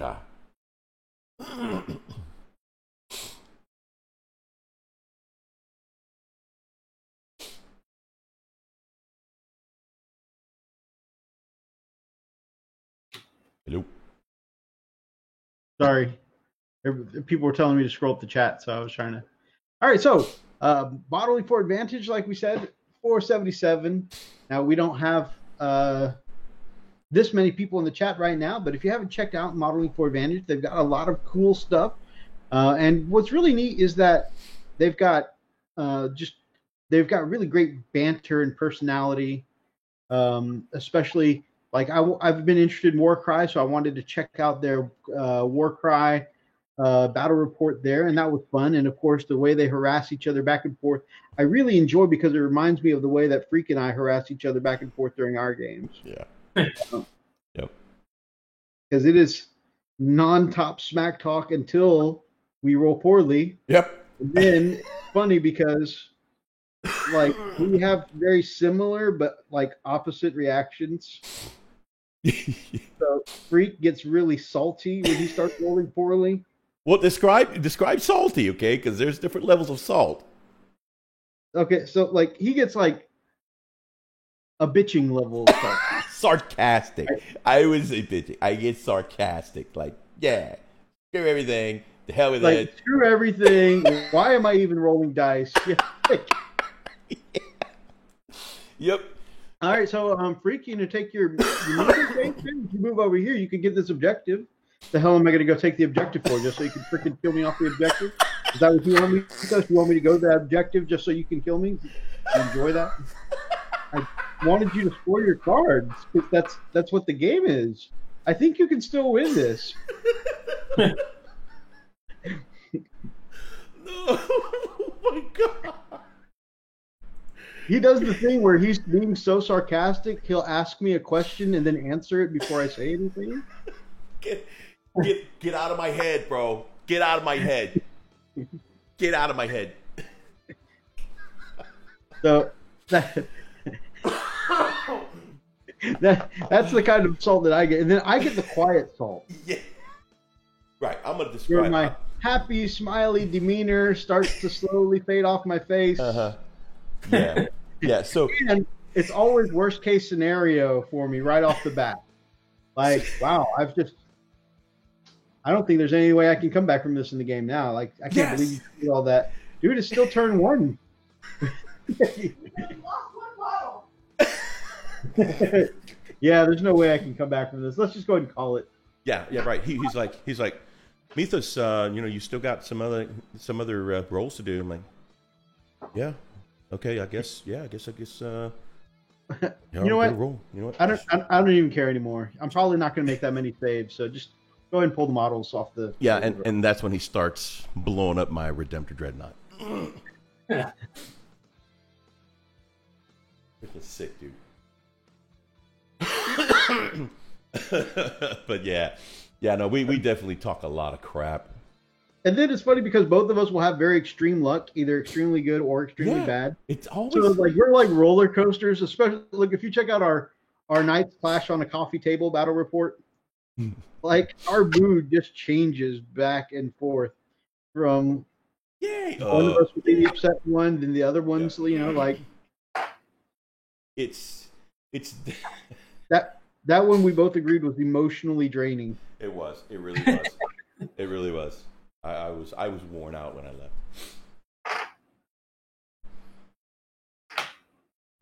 So yeah, so check these guys out. By the way, they're at 477. If we can get them as close to 500 as possible, that'd be freaking amazing. And they're way better sports than we are. I mean, they harass each other. They don't get salty with each other like we get salty. Yeah, we just pity ourselves very badly. It's like, woe is me. Screw life. I don't know why I'm here. Why are you even playing this game? Like Eeyore all the way, but two totally different, levels of Eeyore. So please go check them out, guys. Modeling for Advantage. They're at 4077. I'm going to do a quick update here. Go check them out, guys. Let's see if we can get them as close to 500 as possible. 480. 500 sub giveaway and channel update. So go check them out. You might be able to get a little something. Yep. We get salty, but we laugh about it. We laugh after the fact. While we're salty, there's not a whole lot of laughter. Not much laughter there. It's more like, The other people are usually laughing at us because both of us kind of deflect through humor. But we say the most random shit while we're salty. What's funny is Mythos actually cracks up laughing while I am pissed as hell. He is in tears, cracking up, laughing while I'm like, no, oh wait, you want to go ahead? No, you want that one? Take that one too. No, you know what? That's just not enough that you blew up. Let's go ahead and throw something else in that you can take with the blowing up and things. You know what? Hold on, I still have another model I haven't put on the table. Let's just take that one too. You're on a roll, pal. Come on, you know. And he's just cracking up laughing. I'm all mad and like, man, screw this game. This game's just, my luck sucks. And he's just dying. And he's like, no, man, no, you still got, don't say it. Don't you freaking say it. And as I'm always, don't you dare say there is a chance. Man, you can win this. Yeah, you can pull through this. You could. Don't you dare say it. Every time somebody says that bad things happen to me, don't do it. Or enough. Bad things happen every time. Oh my gosh. Why do you think I painted the missiles?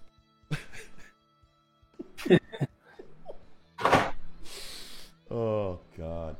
Anyway, guys, going back to why did I get salty just on that salt? Okay, modeling for advantage again, guys. They're at 480 right now. Give them some love. Matter of fact, I'm gonna jump on right now and see if I can do a little love. I like their intro too. Do what? I said I like their intro too. Yeah, they got a cool intro, man. Together we are modeling for advantage. Let's see. You can get them here modeling. We gotta stop doing that. Someday somebody's gonna come tell me, yeah, your impression of our accent sucks, dude. We need you to stop.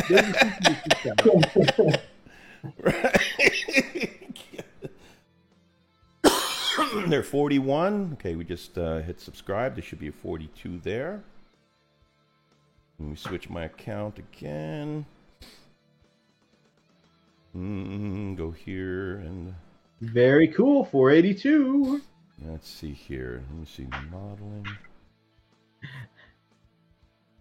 Are we forcing you to do the stream, Redbeard? Do we feed you? Wait a minute. They started asking. I had to go pee. Drank too much club soda. There we go. All right. There should be a 483 now. All right. Well, it's funny too because the normally on Friday nights I like to go to the game store and hang out and paint. So I don't always do like these streams on Friday nights, but the actually staying home and doing this, I got that whole car painted for tomorrow morning. So See? Look at that. I mean, it was just prime when we started. So I don't think I would have any chance of finishing it if I was at the store. Not in my command center right now, you know. Command center. The central command center. Yeah, I got my desk set up like a horseshoe. So Oh, nice. desk in front of me and then two going on the sides. Oh, nice. Well, that's an L-shaped desk with the addition of a folding table. Jeez, dude, do you have paint and stuff surrounded all the way, or you just only have them one side? No, I got it all the way. Oh my God. Well, I guess my camera sucks, but there's all the inks and airbrush stuff. Oh, wow, dude. And then... What the heck? No. And then... all that's all paint. And then that blue bin over there is all paint that I take to the store. Right. When I paint at the store. Like my to-go. That's cool. Dude, what's behind me is that's what you see. You know, that's what you get. You know, that's it. That's where I do the magic. I get the impulse buy. I see some colors and I start grabbing them. Really? That's your poison, huh? Ooh, shiny. Yeah, Freak is the other way. He intentionally keeps a minimalist palette in his collection, so that way the next time he gets on a video, he could say, "So I don't actually buy paints. I mix my own colors." Well, it's actually way smarter. It's way better to do that too. He is way smarter, but I feel like he does it just so he can say it. But also it limits your decision making, right? If you're trying to cut out decision making while trying to get stuff done. True that. Where I have like 400 different brown things. If I had 2, when I'm deciding what color the belt should be, it's, one or the other. But Yeah. here I'm like, oh, I guess it's one of 500 browns. Well, I mean, that's just it. When I see, because I always look for samples on the net or Instagram or whatever, and I'm like, okay, I like that shade. So I don't have that color.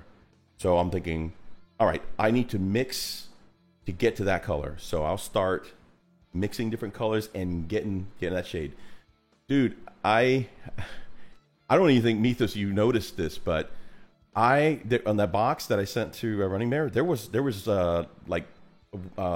letters that were part of the box, and I tried to mix the color of the cardboard as close as I could to airbrush it so I can cover over it. And I don't know if you noticed it.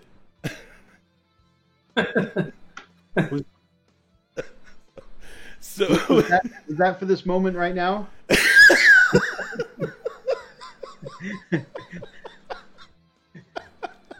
So guys, I wanted to cover up the lettering so that way I could reuse the box.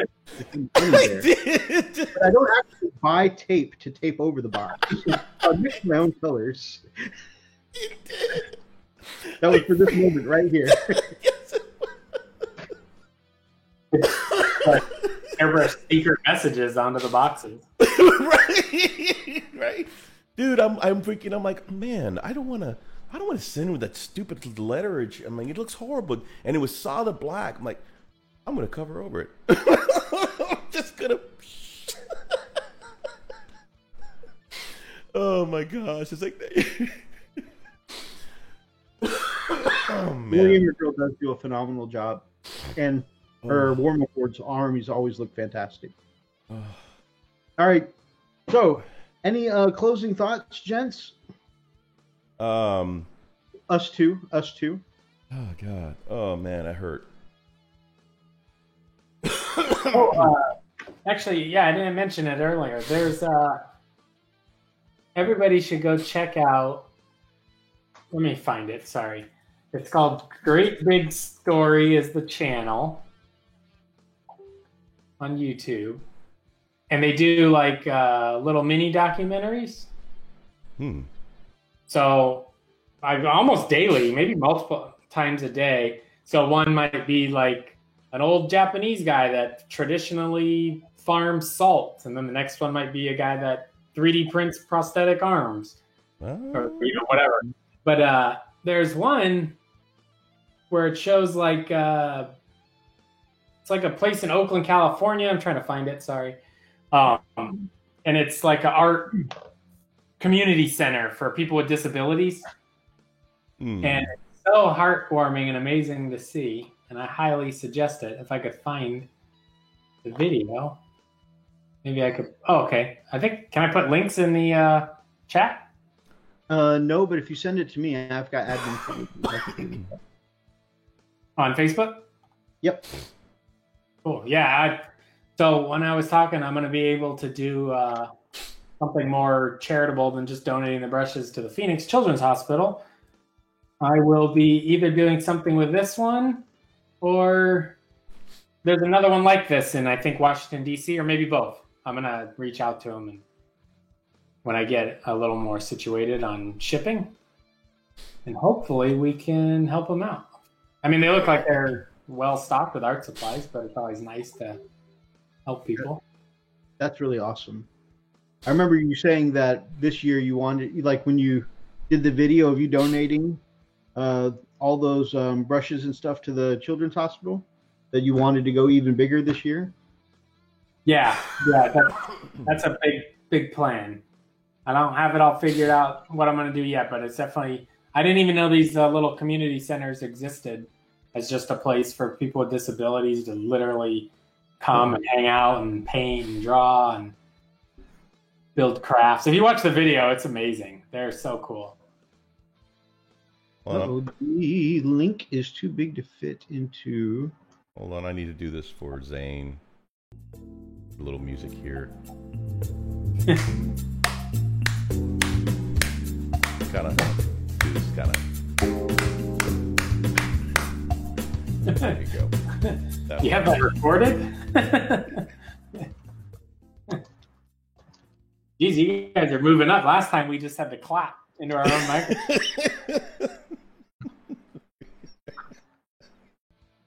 Oh God.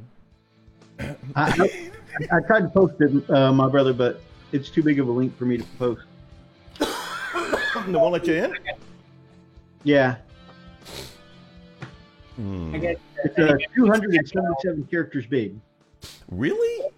Yeah, the link. I guess if anybody wants to check it out, it's called Giving Artists with Disabilities Space to Thrive. I'll just copy the title and put it in.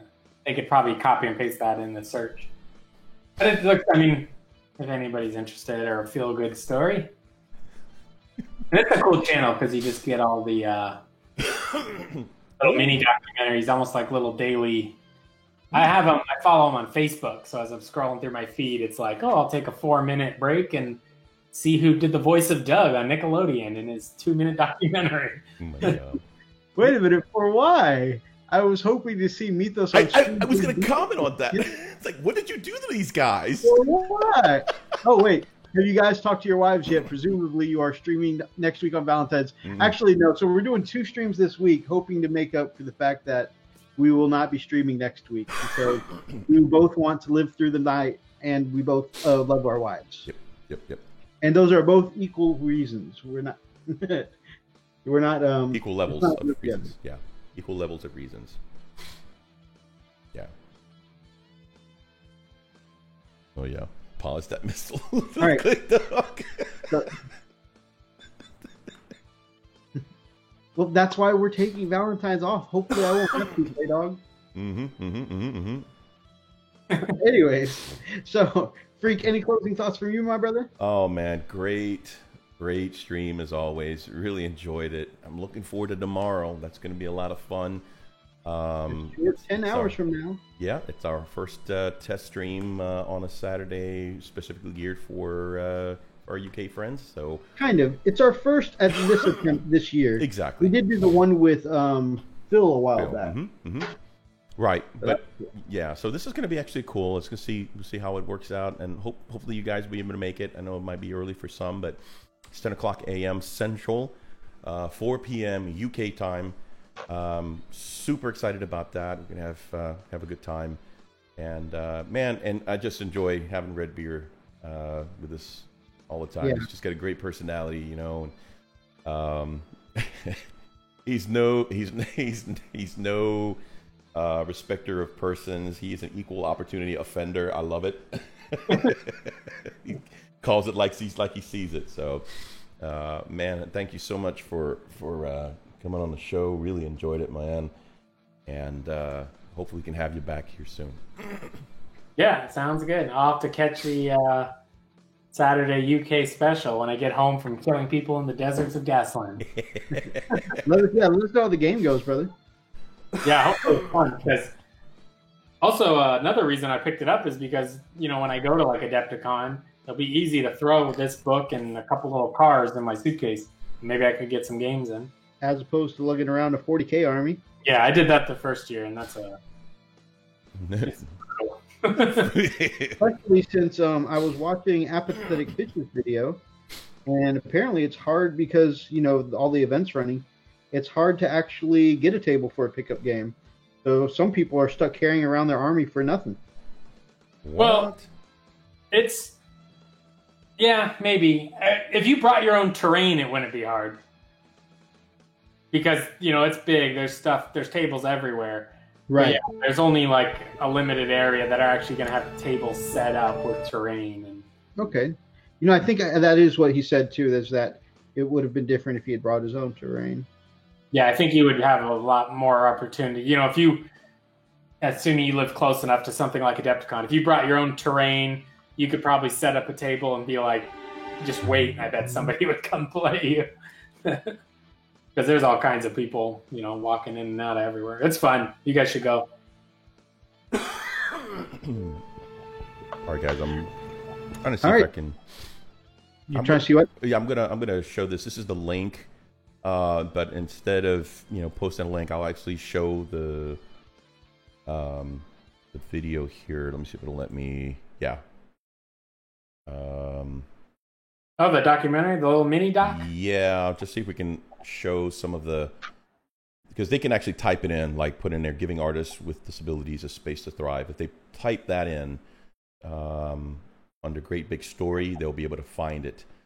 So it's under Great Big Story, and then if you go into giving artists with disabilities a space to thrive, you'll be able to find it there. Oh, hold on, let me see if I can reset this. Thank you, Zane. Apparently, me and Weather Pig are his favorite. That's awesome. Yeah, apparently he likes you because he was really worried that we had you in a dungeon tied up, hostage as well. So I don't know why. Yeah, apparently Weather Pig didn't want to show up for our stream tonight. I didn't see him ever in the chat. Oh God. He's probably stuck to the table gluing a Gundam. Wow. You're painting Hot Wheels with us. Oh my God.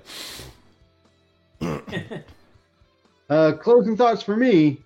Absolutely always stoked to hang out with Redbeard.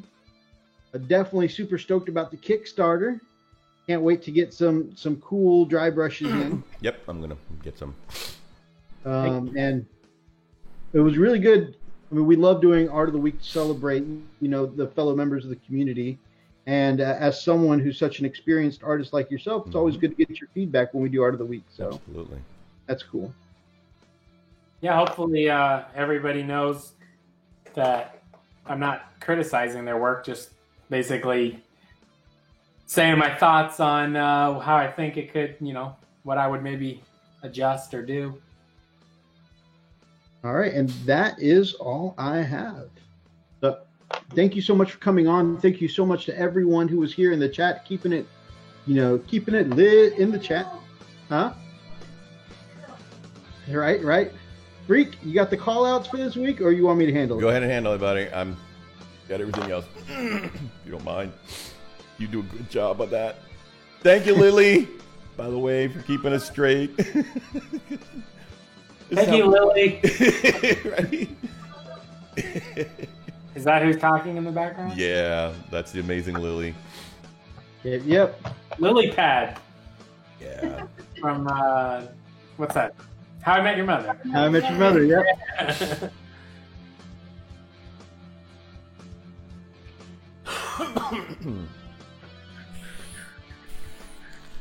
No, I don't need the image. There we go. Image is everything. Image is everything. I don't need the image right this second. That's what she said. Talk for a second, Freak. Hi. How you doing? Any plans for the weekend, guys? What y'all doing? I know some of y'all going to be gaming. Some of you guys are going to be sleeping. Hopefully you'll be hanging out with us tomorrow at 10 o'clock tomorrow, Central. Whatever time zone that might be for you. The UK stuff.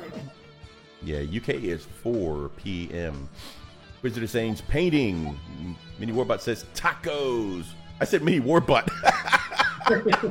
Sorry, dude. That just came out. Mini Warbot. Now you're never going to not I accidentally. know. Every time I say Mini Warbot. No, wait, dang it. Sorry.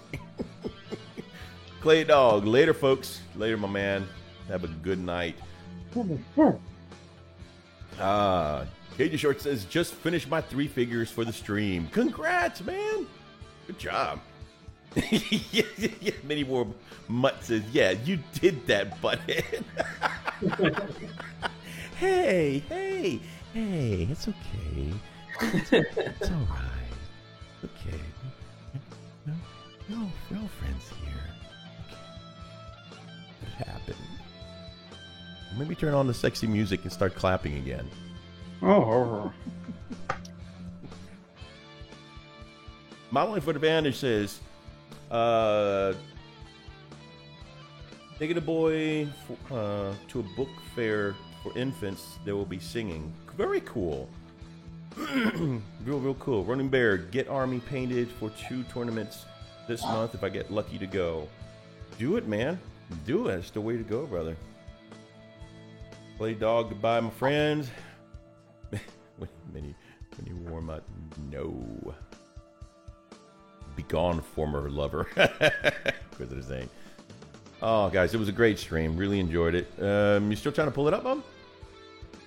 That website is not friendly at all. I'm not happy with. Yeah, I just wanted to make sure that I got everyone, but Right. that it is not super user friendly. I'm pretty sure I have everyone. I just don't want to wheel. I'm just gonna do it and we'll figure it out later. Okay, do it, man. All right.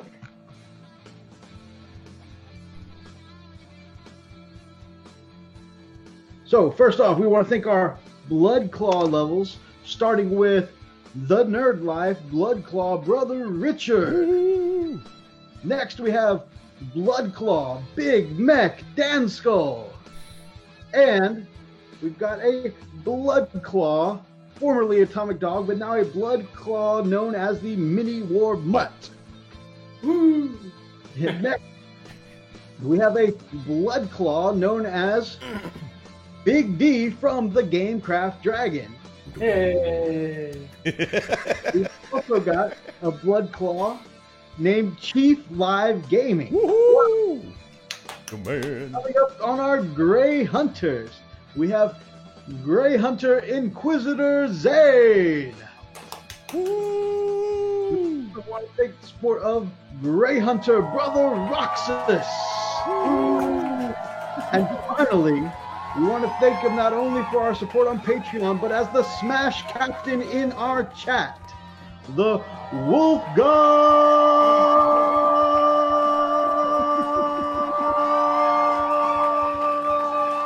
Archer! Thank you guys for doing what you do to support us. Guys, this week I was able to take your donations. We got the ring lights. It's looking good here. Yeah. I was able to take this setup on the road. It's a very lightweight, portable setup that fit right in my suitcase, and I was able to continue making content even though I was flying around to different cities this week. So, I mean, it's because y'all do what you do to support us. I was able to crank out some content. Really appreciate it. Can't do it without you. Running Bear! Oh my God, I'm so sorry. Oh, What did you do? What happened? I left that Running Bear. And also Running Bear. Running Bear! Wow. I'm so sorry, Running Bear. Our guest had to do that. Underworld level. Our guest had to do I'm gonna make you start doing this. We just need Redbeard Boss here to do it for us. So we can... I really wish that the website would just list, hey, by the way, these are your patrons. They don't do that. I am sorry. I am so sorry, Running Bear. That website If sucks. is the only way to restore honor to my family. Honor is overrated. You don't want it. I'm so sorry. All right. Close it out. I've lost for words now. Just do him. Just do him real quick. So just announce him. Let's do it like you do it. Do it, bro. Do it. A lot of love. Come on.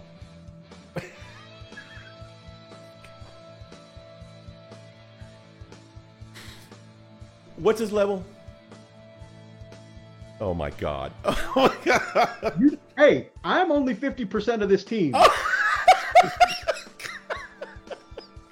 Run. Okay. I'm gonna wing this. I'm gonna wing this right here. Running Bear, thank you so much for your support, my man. Like everybody else, you are a major contributor to the channel. You know why?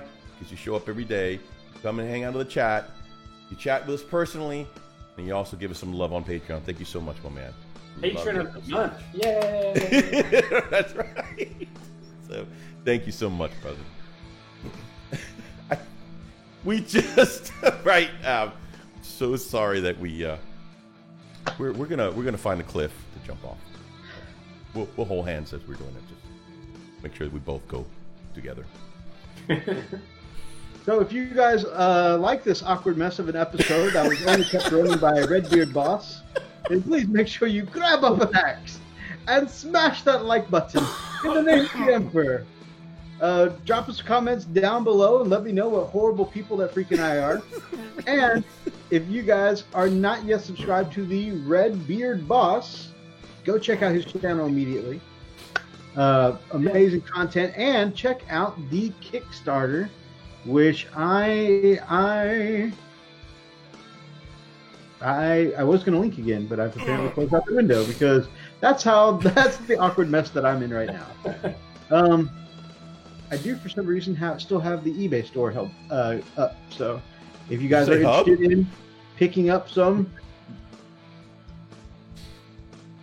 that is still not the right link. I apparently cannot right now. Well, we did our best. I think we provided a good, solid hour of entertainment. There we go. All right, so if you're interested in picking up some of the existing ghost brushes, you can go right there to that link on the eBay. They are phenomenal brushes. People in the chat recommend them. We recommend them. Let me see something I can... Thank you so much. You're very, very, very, very, very, very gracious from there. If you guys are not yet subscribed over to Ruddy Bear, please check him out. Check out his Kickstarter. Check out his eBay store. Just check out everything Redbeard related. Yeah. If you guys are not yet subscribed to this channel, and if at this point for some reason you still want to be, we'd love to have you as part of the pack here on the Frost Ed Fist. Until next time, guys. Stay frosty.